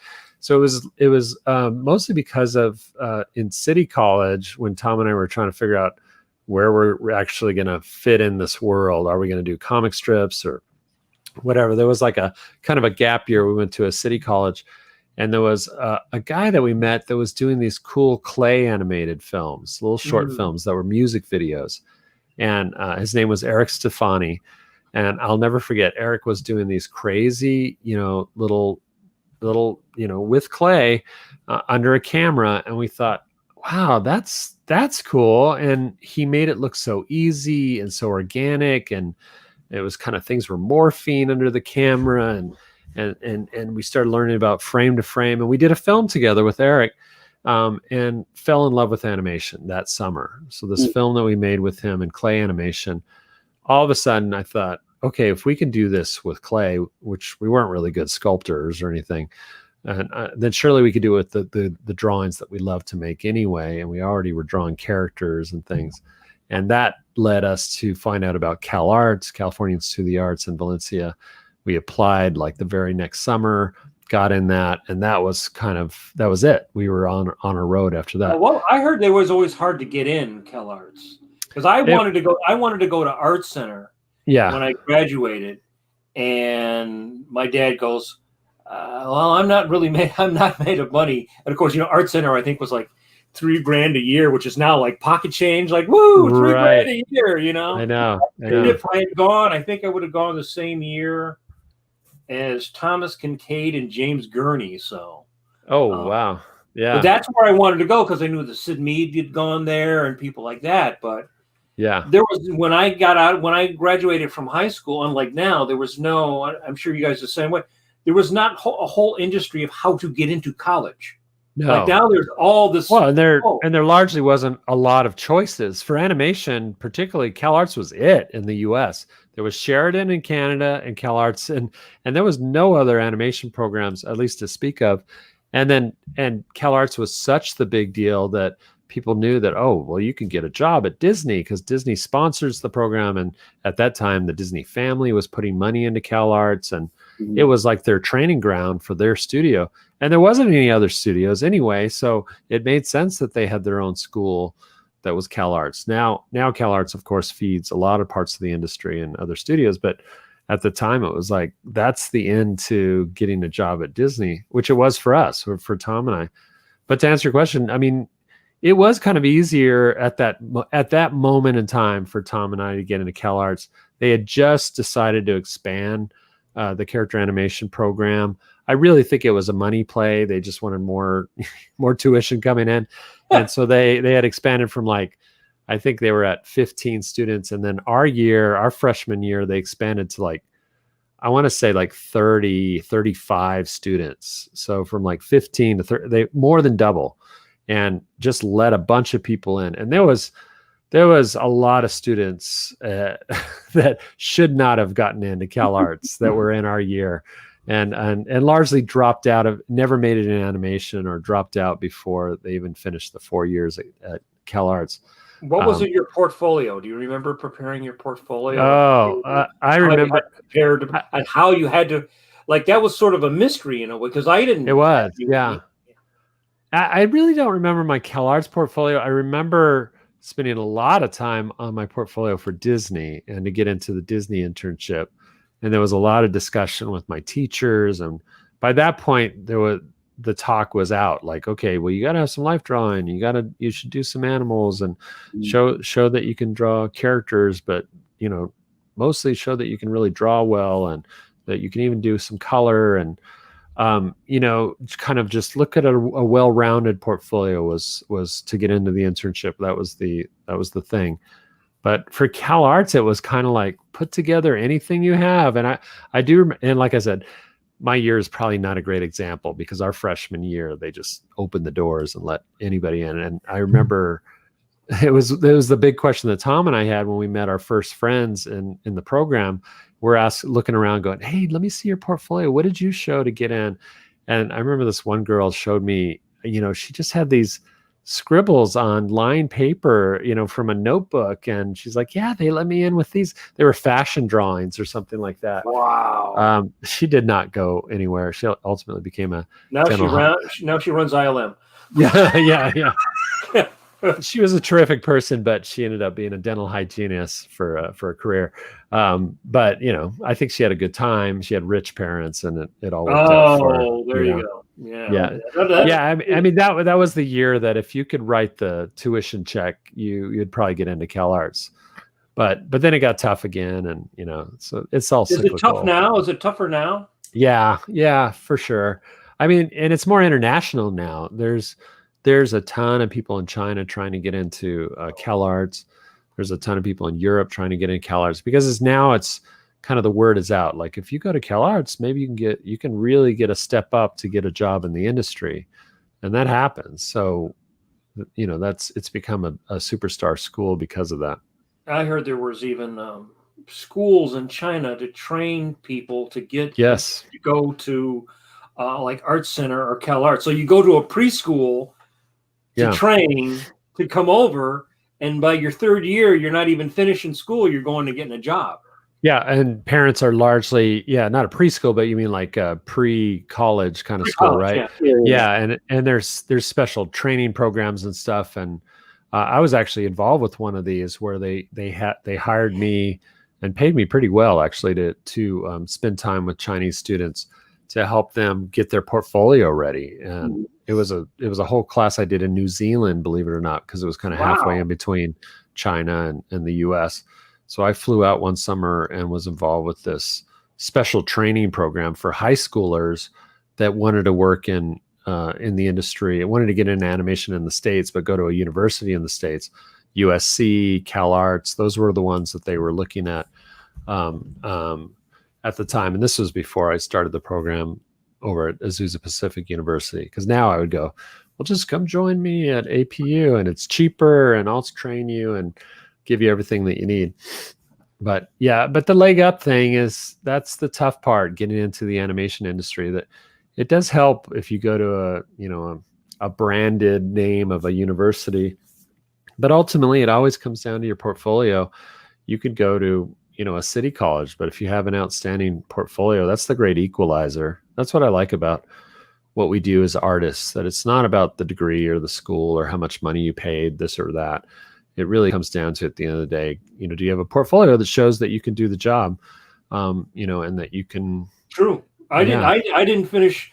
I didn't finish. I went to college for one semester after high school, and then I didn't go back until I was 45, till after I was already been working in the business and everything else. And I went back because I started teaching, and I wanted to finish my undergrad in painting, and then I got my master's. But I had already been working 25 years by the time I went back to school. So, I always tell the students that I'm an example of a person who, my parents weren't rich, so they couldn't pay for me to go to Art Center or USC or any of these other places. I got my career is based upon me practicing and working on my skills all the time. Well, yeah. And I tell my students that the dirty little secret of Tom and I, even though we're the program directors at our individual universities and we're professors teaching 4 out of, of the 6 classes and all this kind of stuff. And all these students are going there, paying tuition for 4 years to get a degree. I still tell all my students that both Tom and I, we went to CalArts for 1.5 years and then got jobs in the industry. And that's where we got most of our education, was working at Disney on the job. And we do not have degrees. We do not have. You have mouse masters. Yeah, right. Or mouse master, right. Yeah. Yeah, it was, Mickey paid the bill.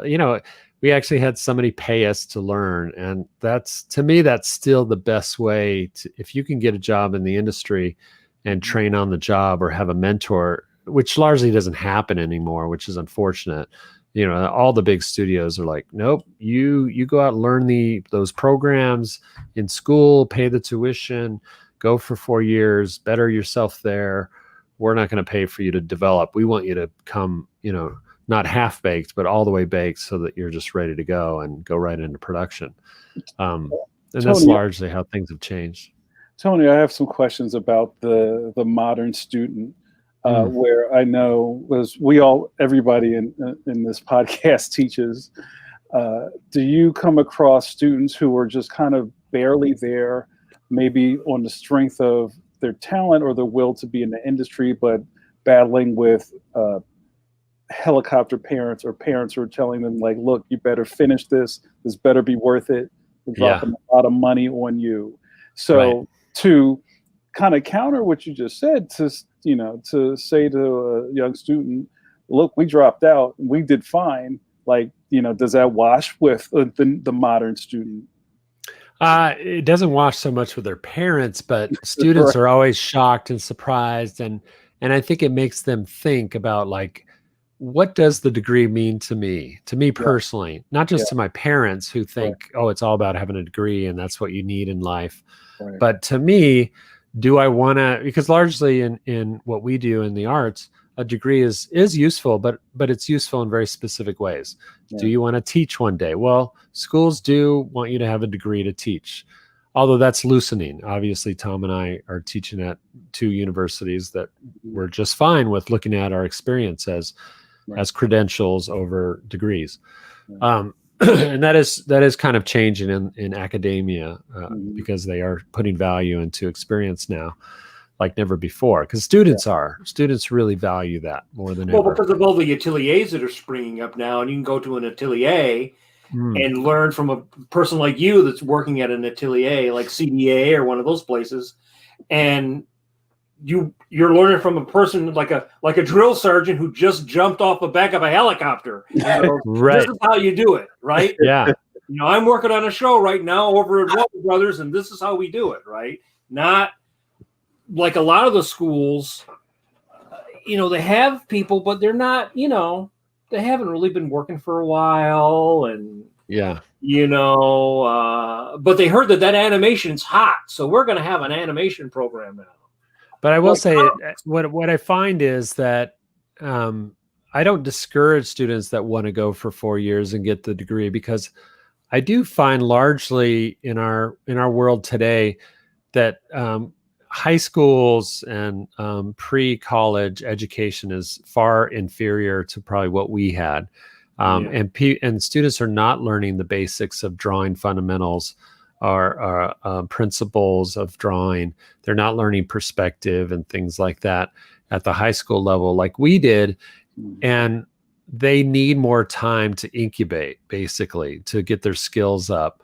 And really that's happening now in college. They're getting some of the stuff that they should have gotten in high school in their first couple of years of college. And then they need to kind of start at that professional or higher intermediate level in their third and fourth year. So if they don't go the whole 4 years, boy, they're really not ready for the industry. So I'm finding that a lot of students just need that time to bake, and they need the motivation that comes from, unfortunately, that comes from paying the price of a university, and it puts them at a place where they're like, okay, this is serious, and I'm going to get serious, and I'm going to really focus now, because they didn't do any of that in high school, and they just barely, their portfolios were just barely good enough to get into the university of their choice, hopefully their choice. And but then the flip side is I have students too that come to me and say, I just had one last week where she was like a YouTube star, and she's still high school level, but I look at her work and she produces, like I said, she's a YouTube star. So she's always producing these little animated videos. She's got a ton of followers. She's really popular. She's very skilled and all self-taught. And I'm like, I look at somebody like that and I think, do you really want to go to APU or any other, or CalArts or any of these? You've got a lot going on for yourself. You're very motivated, and you could really just go to an online school, take some separate little classes here and there. If you're not worried about teaching one day or having a certain degree, I don't recommend, paying for a 4-year university. You got so much going on right now. You just need to maybe take just a little time off and invest in yourself to get even better. And then you could probably apply anywhere. If your dream is, DreamWorks or Disney or Pixar, you're pretty close already. You really just kind of got to double down and take a couple little independent online classes and you'll be there. Now, how do you, and touching on that, how do you invest in yourself now? Yeah. Oh boy, that's a good question, isn't it? Probably for all of us these days. Mm-hmm. I mean, I'm still learning. I still feel like I love learning. I'm learning new software. We talked about that earlier, and applications. That helps me a lot. I'm trying to stay really relevant and up to date on those kind of things. I work on a Cintiq 100% of the time now. Well, almost 100%. And then because I'm active on social media, Tom and I both post drawings all the time, original stuff on Instagram and things like that. And that keeps me, that's become my sketchbook, and that's where I kind of experiment and do different things. I love inking. I'm always involved with Inktober every year. I'm looking forward to it this year, because I'll do that. I'll just like a diet or something like that. I'll go, okay, I'm going to, for the next couple weeks or for all of October, I'm going to do these ink drawings, or I'm going to pick a theme and I'm going to stretch myself. And, I still love doing that. And I'm also at a point where I'm like, okay, but I'm also going to use that. I'm going to put together a sketchbook at the end of the year and then sell it at conventions, but at least it forces me. So I always have like ulterior, ideas about what I'm going to do with those drawings too, but they're also helping me to expand myself and be seen as something else and be active, constantly active. Because so many of the drawings that I do in my job, nobody sees these, they'll see the movie, it'll go by really fast. But, I've done hundreds of drawings for Space Jam that largely nobody's going to see. And they're all kind of one thing. So for me to have my own time to just like do a sketch or do a drawing or something like that, take a picture of it and post it, feels oftentimes more rewarding than the day job. I think that's true. And it's also funny, when I got into animation, you realize that like comics, animation is actually very small. Well, actually, comics and animation, even though there's so many people who want to get into it, the business, the core of the business is still pretty small. And there's a lot of crossover because there's all these guys like Bruce Timm wanted to do comics, and all these guys in comics that wanted to do animation. So they had people wanted to jump, like, because everybody sort of grew up loving the same material. Some people went into comics, some people went into animation, but we all kind of go back to the same roots of the. So, like you were talking about, you liking comic strips. So, what comic strips were you into? Oh, boy. I mean, Charles Schultz, the Peanuts, was my all-time, and to this day, Charles Schultz is my all-time favorite cartoonist and artist. And I had the pleasure of meeting him before he died and stuff. So that was very meaningful in my life. Yeah, I was part of the National Cartoonist Society and met him at one of our, a couple times at the conventions there. And Calvin and Hobbes was a big influence. Far Side for the humor and the writing. There was a local one, Drabble, that I always liked the writing, but the drawing was horrible. But I love Drabble for a lot of different reasons. Gosh, Tumbleweeds. I mean, they weren't always just because I love the art or the style. Some of them were just, I don't know. They were part of my newspaper growing up. They were in there, and so they were a huge influence on me. And I thought about them all the time. But the ones that I loved to copy when I was younger was definitely Peanuts and Calvin and Hobbes and BC was a really big one for me. Yeah. I love the style of that. What about stuff like Tiger? Remember? I remember Tiger, but it wasn't my newspaper. But I came to know Tiger later. I love that. Yeah, I love the inking on that. Yeah, and there was some that were really. Oh, of course, Hank Ketchum and Dennis the Menace. Right. Yeah, I talk about Ketchum a lot. Yeah.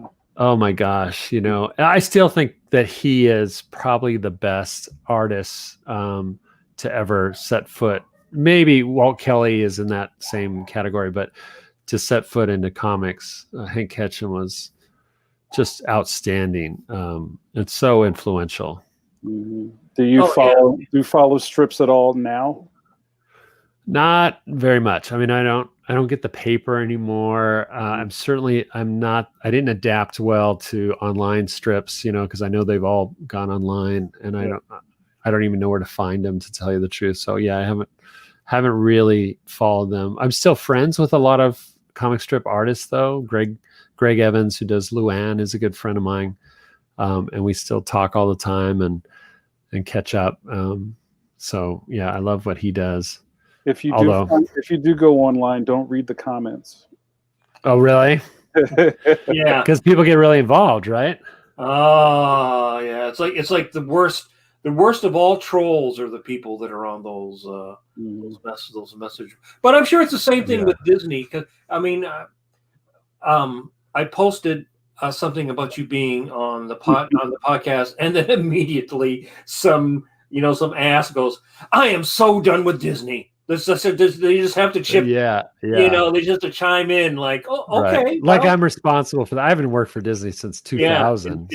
I've largely been out of Disney longer than I was there, but I'll always be connected to it. People will always, because of the films that I worked on. But yeah, I mean, I get that too. It just is so funny that people get so wrapped up in what's happening in the world of Disney or Marvel or something that it's so personal to them, it's an affront. How can they do this to us, the fans? Yeah. It's like, well, it made them money. That's why. It always comes down to business choices. Yeah. What? Tony, I want to interrupt real quick. How are you doing with time? You need to I actually do. My dinner is calling, which is my wife who made it. So I do got to run pretty soon. Sure. Thank you for asking. Okay. Well, we'll wrap you up. Okay. I wanted to jump into one. There's like 2 questions. We'll call this the lightning round. We'll throw some questions at you. Yeah. All right. Just so everybody will feel good. Our good buddy J. Robert Deans asks about the MULAN animated that you worked on. The new MULAN is a hybrid of your film and historical ballad of Hua Mulan. Yeah. When making your version, how much did you and the team actually reference the original ballad, given the needs of an animated Disney film structure? Great question. Yeah, Yeah, see? that's deep. Good stuff. And a good question because it was important to us, the original ballad, and it is based on Mulan is based on a 2,000-year-old Chinese ballad and poem, but mostly a song that was taught to kids when they were very young in school, and because it helped to the Chinese culture and the government at that time to teach kids about filial piety. I can never say that word right, but basically the religious and based on the religion at the time where they did worship their ancestors, Right. and idol worship and things like that was very popular out of the Taoist religion and things like that. So Mulan represented that in a big way, that it was all about what this daughter would do to save her father's life. But then we really, Disney came into Mulan because of two reasons. The first one was always, as it is in any big corporation, it was economic. China was starting to open up. This was back in the late 90s, mid 90s. China was starting to open up. Disney saw a big opportunity to get into China in a bigger way, but they had largely never produced anything that had any kind of Asian background to it, story-wise, particularly in animation. They had just put out through Touchstone Joy Luck Club, if you guys remember that one. Oh yeah, yeah. And actually, most of our cast, we auditioned every single actor in Joy Luck Club for voices, but also Ming-Na Wen had a starring role in Joy Luck Club, and she became our Mulan. So that was kind of part of it. Was Joy Luck Club had some success, and Disney was starting to branch into looking at Chinese stories for animation. And they found a children's book by Robert Sansucci, he was actually an Italian writer, I believe, a children's book author, but he had done an adaptation of The Legend of Mulan, Hua Mulan, as she's originally known. And Disney acquired the rights to that children's book. And so that became the first kind of inroad into adapting the story that is a 2,000-year-old Chinese folktale that has a lot of different versions. There is a very basically 2-paragraph poem or song about Mulan that most people take the story back to that. And then this children's book was based off of that, but then he had added a lot of different elements to it, but no like talking dragons or anything like that. That was definitely us and Disney that Right. added those elements to it, as Disney's apt to do. Yeah. And so we did invest like 2 years. Yeah. I mean, let's face it, at the time, it wasn't unheard of, but you look at it now and you go, okay, so 2 white guys made this film about a Chinese girl. And yeah, that's exactly what it was. But we wanted to be very honorable to it. We knew it was an important tale in the story of China and their culture. So we dug deep, and for 2 years, we did everything we could to get Chinese artwork and books and meet Chinese people and hire Chinese artists. And, our character designer was from China, and we just tried to dig as deep as we could into the culture at a time when resources were scarce. There was no internet and things like that. So it was literally going to the libraries, buying books, taking a trip to mainland China, which was really hard to coordinate at the time because the borders were closed to Westerners, and it was a different time. Oh yeah, it was a totally different time. And the fact that we even got in there for a 2-week, trip around mainland China, and were they following you, saying like, "What are these guys doing?" Oh yeah, I mean, and in the communist control at that time, there was a lot of suspicion. They hadn't seen a lot of, there was not a lot of white people showing up from the U.S. at that time. So yeah, this was 1995, 96, probably. Wow. Okay. Yeah. It was a different time. Well, Yeah. I was just did a little guest spot on a teaching Zoom. I visited a classroom, and the students before we started was talking about the new Mulan feature. Yeah. And a lot of the students were like, "I'm not watching that. Mushu's not in it." Yeah. There has been a real, yeah. It's funny because the people that that hate the remakes always complain that they're largely too similar to the animated original. And you look at Lion King. Oh, to me, that's the worst offender. You know, there's lines straight out of the original script and all the songs, and shot for shot, it feels like the same camera angles and the whole thing. And then on top of it, you know, the animation is kind of sterile and very realistic looking. So yeah. And people complain about that, and yet they go, yeah, but you know, Mulan better have Mushu and it better have all the songs, and those are the things that we love about it. It's like, well, what do you want? Do you want it to be original and unique, or do you want it to be exactly like the film that you fell in love with originally? So I am a big supporter of what Nikki Caro did on the new remake.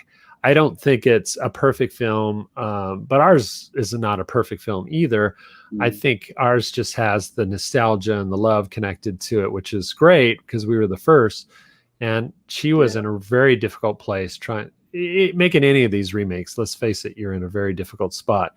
You know, how much do you make it reminiscent to the original and yet make it unique and feel like a new movie for audiences? Yeah, you're not going to make either side happy. If you put Mushu in, then there are people going to say you're just copying the old one, and then you don't put them in. You're not copying the old one. So it's like, but here's why they make them, and here's why they continue to make them: is that no matter what, people go see them.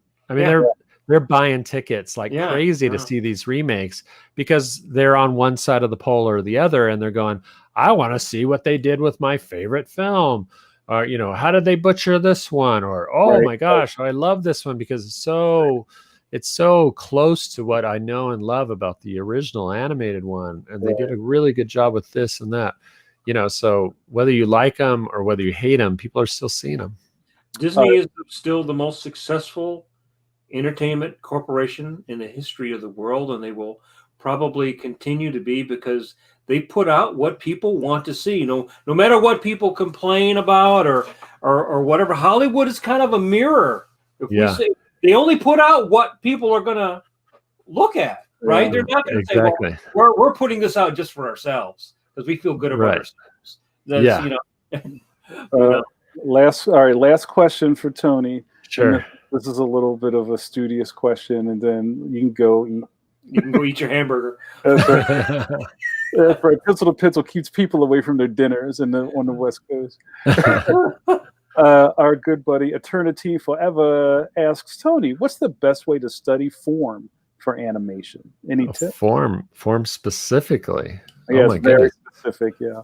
Well, in 2D animation, that is the trick. It really is about understanding you're moving around forms and shapes as opposed to lines.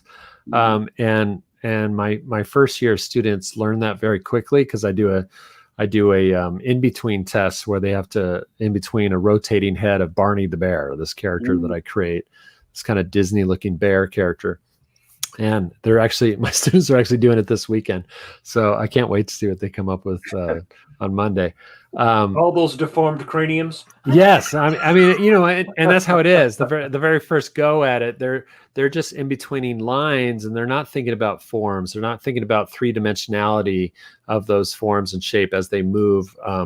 And so you get eyes that are doing this and just all over the place. And I said, okay, that was great. You turned on the light table and you did your tracings. Now let's back it up and get rid of all those in-betweens. We're going to start over again.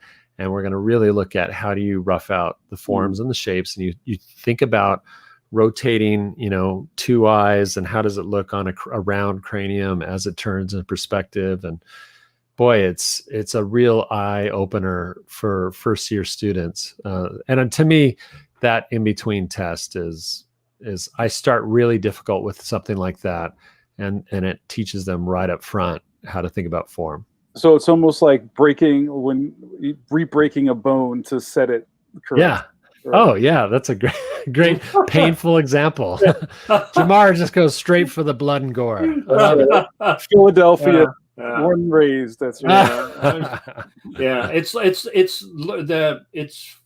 a sculptural drawing or form drawing, and I remember getting the illusion of life and them talking about that. I learned a lot about drawing that I took into my comic stuff. Yeah. from that, and Disney learned that when they went from the rubber hose to the Snow White in order to be able to make the characters. Yeah, I guess that really was his genius, is realizing how to spot and train things that were working that other people were doing. Yeah, and it largely was from his desire to make stories that that impacted his audience, and believability became the key phrase at the studio. So what you're talking about in that transition from silly, goofy, rubber hose kind of animation was because he wanted to tell more sophisticated stories that had real emotions, that had real pathos to them, and drama and things like that. Not just wacky, people getting hit over the head with frying pans kind of stuff. He wanted to touch audiences. And then that meant leveling up on draftsmanship and drawing. And by making things more dimensional, it gave it a level of believability that he had never seen before. And that allowed audiences to invest themselves deeper into the characters, which meant that he could tell more sophisticated stories. It was all part of a bigger plan for Walt. Yeah. Walt was great. Walt was a genius that way. Yeah. So before we let you go, I have just a couple questions. Who are your favorite 3 animators that you were like important to you, or like inspiration to you? And do you have what is your favorite cartoon or short? Oh, wow. Okay. Well, the first one is the 3 animators, and that's Freddie Moore, who was largely known to be, before the 9 Old Men, if you know anything about Disney, there was the 9 Old Men who were like hugely influential from the 30s all the way to the 70s. They were kind of Walt's main go-to animators. But Freddie Moore trained a lot of them, and he was the guy that was responsible for really the look of Mickey Mouse that we know and love. He created the 1932 model sheet. That's how far it goes back. That is largely what Mickey has always looked like, for the most part, even with the pupil eyes and stuff like that. He did the first pupil one, but then he added why am I forgetting the name? But the white highlight around sclera. The sclera. Okay. Right. But Freddie Moore was known by Frank and Ollie, the 9 Old Men, as having this innate. He was not trained in university or college or anything. He was self-taught, but they used to say that Freddie could not make a bad drawing, that he had a certain natural appeal, that when his pencil touched the paper, he could do great poses and the expressions and everything. He just could draw anything and it would look appealing. So Freddie was known for that. And I always loved that about Freddie Moore. So he was the first one that I got to know, and I love his drawing style. And then when I got into animating, I did mostly humor characters, funny characters in my career. So Ward Kimball, who was one of the 9 Old Men, was known to be the funny guy. He was always doing the funny characters. So I really researched a lot of Ward's spontaneity, crazy ideas, and some of his characters and things like in Saludos Amigos or the 3 Amigos. He did some crazy stuff in that. Then also like Toot Whistle Plunk and Boom. Toot Whistle Plunk and Boom was a real classic. That's actually one of my favorite shorts too. To answer your second question, was that short. And then the third one is probably Milt Kahl, because Milt Kahl was one of the 9 Old Men.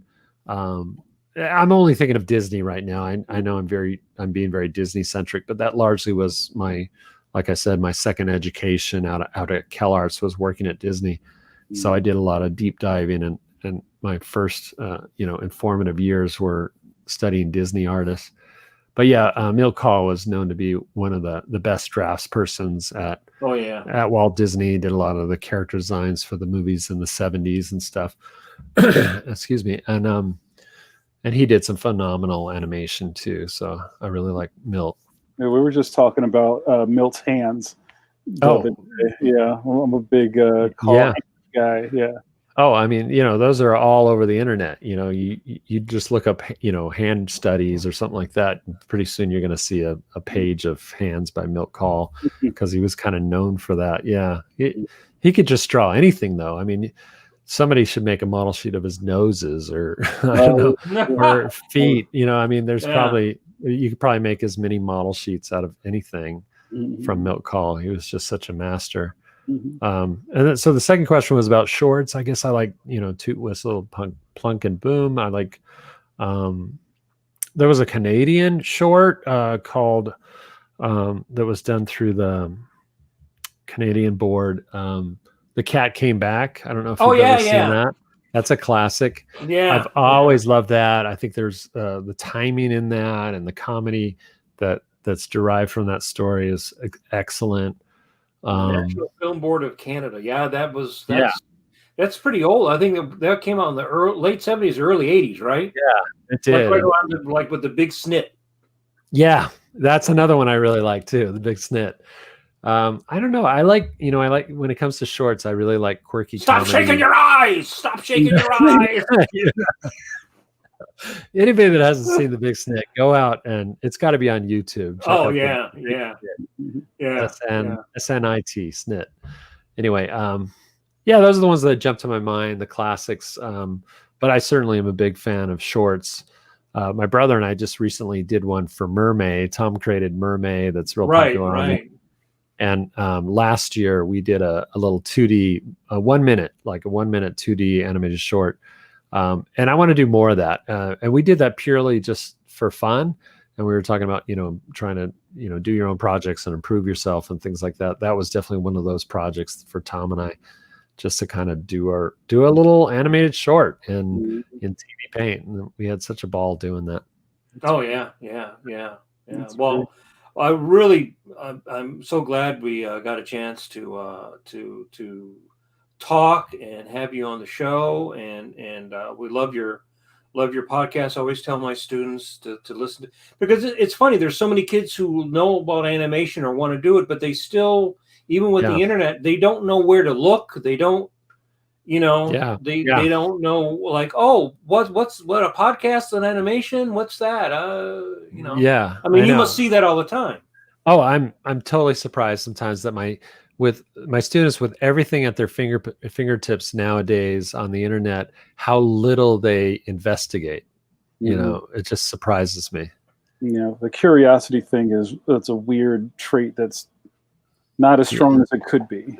No, it's not, and it should be. I mean, I think we had that because we were in a certain box, sandbox that we were living in when we were younger, all three of us. That we had to go after it because it wasn't just so easy to access and find. We had to go after it. And our passion really had to drive us to investigate and dig deep into things and then learn. You found other things while you were looking for the thing that you were looking for. You would find other stuff. Yeah.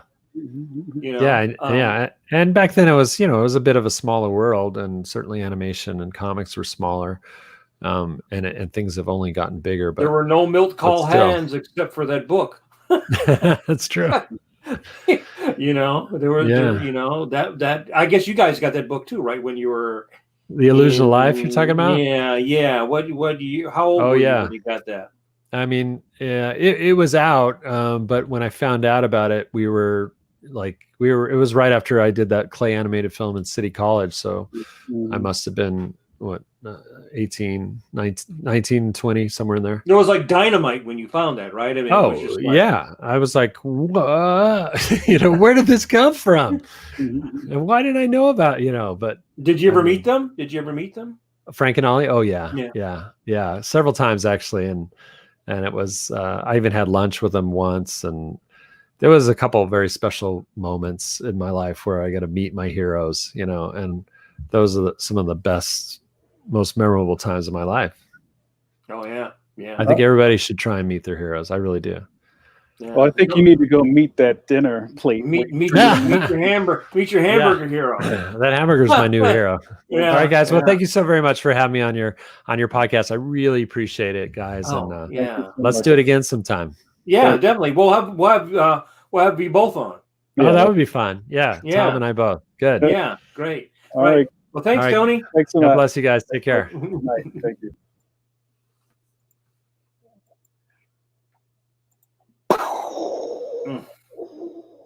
That's my the Spider-Man 67 fall. Thanks so much to Tony for. Oh yeah, that was really fun. yeah, That it was a great show. Carlos gave us the golf clap. That's what's up. That's what's up. Thank you. Thank you. Yeah, I'm glad Tony was able to make it on. And we could have talked to him for another 2 hours. That's Oh just yeah, that's just how much how big the industry is, and just kind of getting to touch on a lot of people's careers. And I talk about this a lot, Mike, on our podcast, about having guests on who have been like such cornerstones of their industry. It's really interesting to get their take on how they got there and some of their challenges. Something that you don't see a lot. I think we're used to seeing people who were trying to figure it out as a student or an enthusiast, and people get a little starstruck when you get that high up the ladder. I think it's but I have to say, having worked in both animation and worked in comics, and Tony touched on it in animation. So people know The Simpsons, right? And they might know, maybe they know Disney, not necessarily John Musker or any of the other directors or Tony or whatever. The people, that's very inside baseball when you start to know the animators, right? So like we're talking about people that animated on Chuck Jones or Robert McKimson, or you learn that Robert McKimson and Chuck Jones used to be animators on Bob Clampett shorts, right? That's very inside baseball. When you're a cartoonist, the people see your name on the strip, right? At the end of the film, people see when they have the credits, there's your name. Not on Netflix, because they just jump right past that. Boop, there's your name. Boop, there's your name. Right. So it's different because I think it's not about you as an individual in the way in comics, like you were saying, John Byrne or any cartoonist, you were buying it and you were seeing their name in the credit, not just Stan Lee, but Jack Kirby and Steve Ditko or John Byrne or Neil Adams or Joe Kubert. So it's a little bit different, and I didn't really think about that until actually after I had started working in animation, doing boards and designs and stuff, and realizing that you could, like you said, he could do 1,000 fantastic drawings, and if they don't make it up on the screen, you might not ever see them. And for some people, they want their work to be seen. Right? Some people have that ego involved in it, and they want to know. I want people to see my work and to know that it's me. Right? When part of being a Disney animator, and even though, like I said, it's very inside baseball, we can all tell, like, oh, this guy animated this and this person animated that. The average person who will ever watch that stuff will never. Right. So if that's important to you, it's important to have that sort of ego recognition, then it might not work for you. Yeah, it's a very team sport. Yeah, it is. And some people's personalities are such that they're completely okay with that. Right. Give me my thing. I can go over here. I can do this thing that I love. I just love making form. I love being an animator. And it's not about the ego of it has to be my name up on the screen. It's about I love making that performance. I'm in love with the performance, right? And some people, like, in the middle of the 90s, it was all about like being big like Rob Liefeld, or how many royalties you were getting, and it was more about the ego of being a cartoonist in comics than it was even about what the quality of your work was. It was about like being a name kind of a thing. Right. And I guess that's almost like the difference between being a part of a winning team and being like an Olympian or something, where it's you versus the world or something like that. Yeah. I mean, Maybe that's not I think, a good analogy, but I know what you're saying. yeah, I think also when you're younger, you have maybe different. You might feel different about that in your teens because you're fantasizing about having your own show or drawing your own comic or whatever than the actual reality of after having done it for 10, 15, 20 years, your idea about that might change too. Mm-hmm. Mm-hmm. I was writing a note to the chat room, telling them to hang out while we wrap up the show. Mike, this is one of my favorite parts of the show. Is like right at the end, where we Right at get to kind of just like free form and talk about lessons we've learned from the past 2 hours. Yeah, Tony was a really great guest, and what I love about Tony is, this is the first time I met him, and like I said, I'm super new to the podcast. Like I haven't really gotten my teeth into it yet. And talking to people like Tony who've been around for a while and know how to talk. I'm sure he gets interviewed all the time. They do their own podcast. You seem to get like a better flow conversation with people who are used to doing what we're doing. Well, I was talking, who was I talking to about this the other day? I was saying, well, I think if I had done this when I was 40, it would be different. Mm-hmm. Because I've been teaching for almost 20 years now. So I'm used to thinking about my process. Yeah. And being able to explain my process. Yeah. And being able to understand and intersect with other people's processes and trying to understand. I mean, that's the thing, when you're teaching art, like the students come in, you look at their stuff, and everybody's at a completely different level from each other. Right. And so your job is to sort of first kind of like, I feel like, suss out where everybody's at. Right. And then kind of figure out what they're into. And then how can we, because this is a high school class, which is different than if it's a college class. Like I'm going to teach a college class on character design, maybe, and storyboarding. I might be doing that in the spring. So there now everybody has to try to do a specific thing. But again, everybody comes in at a different level. So for some people, just getting the eyes even is going to be a struggle for a couple of weeks, right? Yeah. Because they don't have good construction. Other people have good construction, but they might be real stiff. Mm-hmm. Or they're not good at drawing from their imagination. Or they're really great at drawing from their imagination, but they're really crappy at drawing what they see because their imagination overrides what they see, right? Like when I would teach figure drawing for animation or illustration, people were in one or the other camp. There were people that were great at drawing exactly what they saw, but if they had to draw it out of their head, no. It would tumble.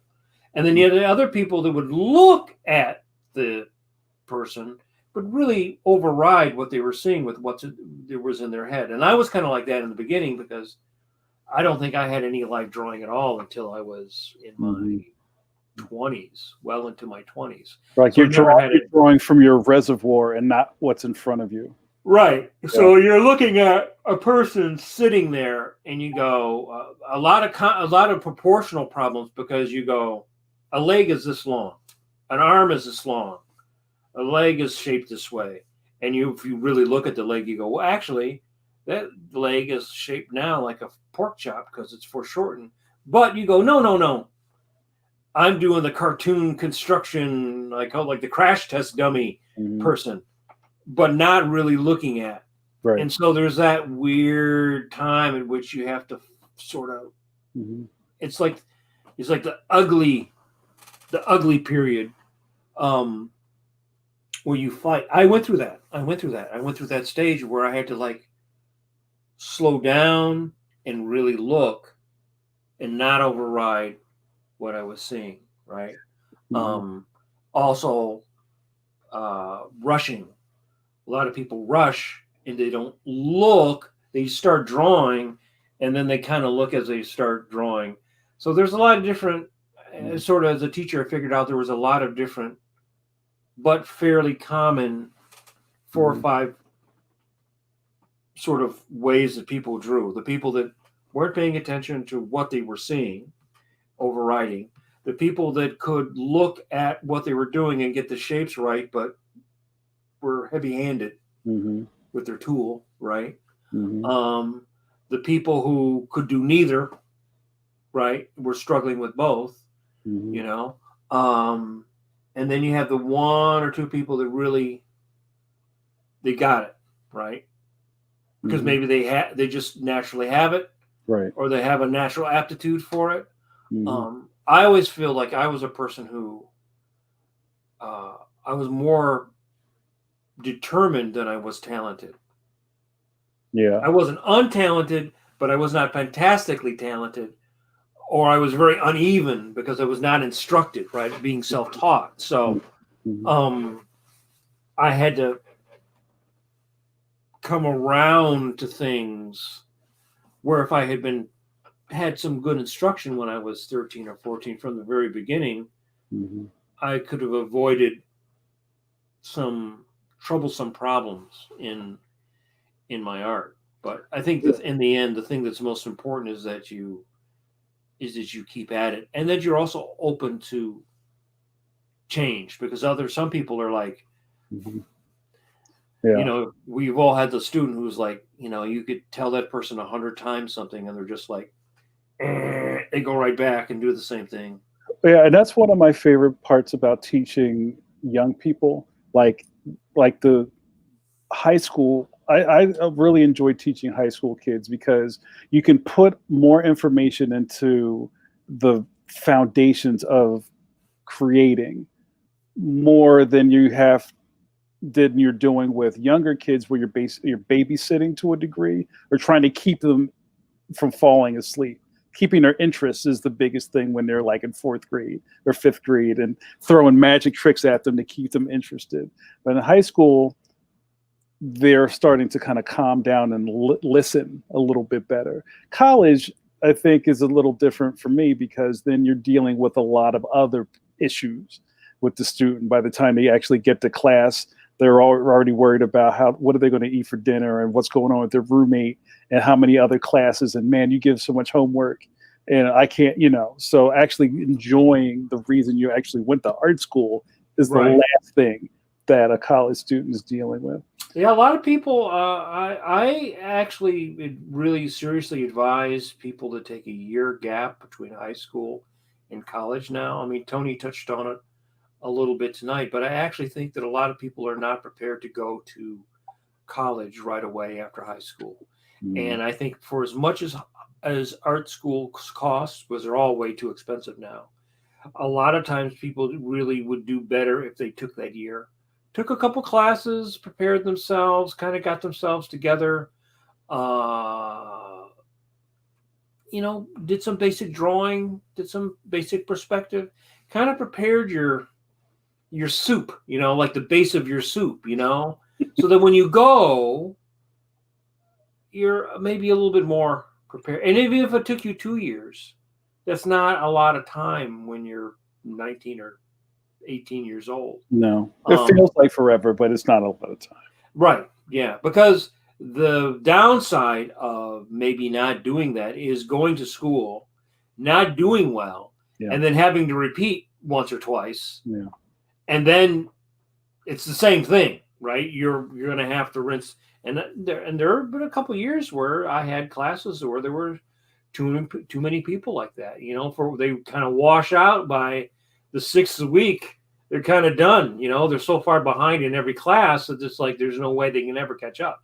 You feel sorry for people like that.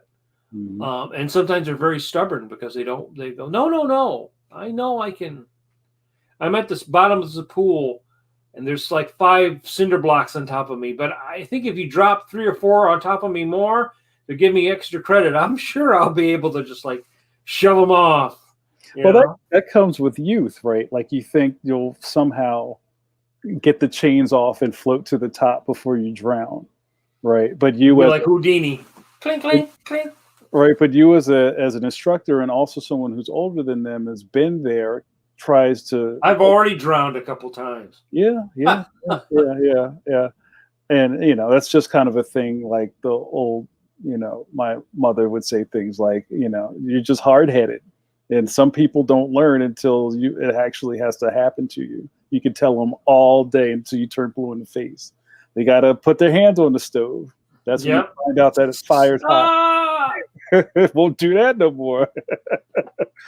So, all right, you guys, we're going to wrap this up. I want to give another great shout out to give a Kirby hand welcome and thank you for Tony Bancroft being one. A Milt call hand. I'll give him I need my thin wrist for that. Then you need a thin, If I need thin wrist. I want to give a plug for our guest I didn't make a graphic. I was too busy worried about Tony. We're going to have the fantastic designer, artist, and graffiti artist Mark Bodie on, the son of famous Vaughn Bodie. I've been a friend of Mark for a long time. Cheech Wizard. Yeah, Cheech Wizard, Cobalt 60. He's Mark's a legend in a couple of different art forms, and I'm really excited to have him on. He's got a really great, interesting career and life story, and I'm really excited to find the fans that are going to show up because he's on, as he carries a lot of people behind him. So it's going to be a really exciting episode, and that's going to be this Wednesday coming up.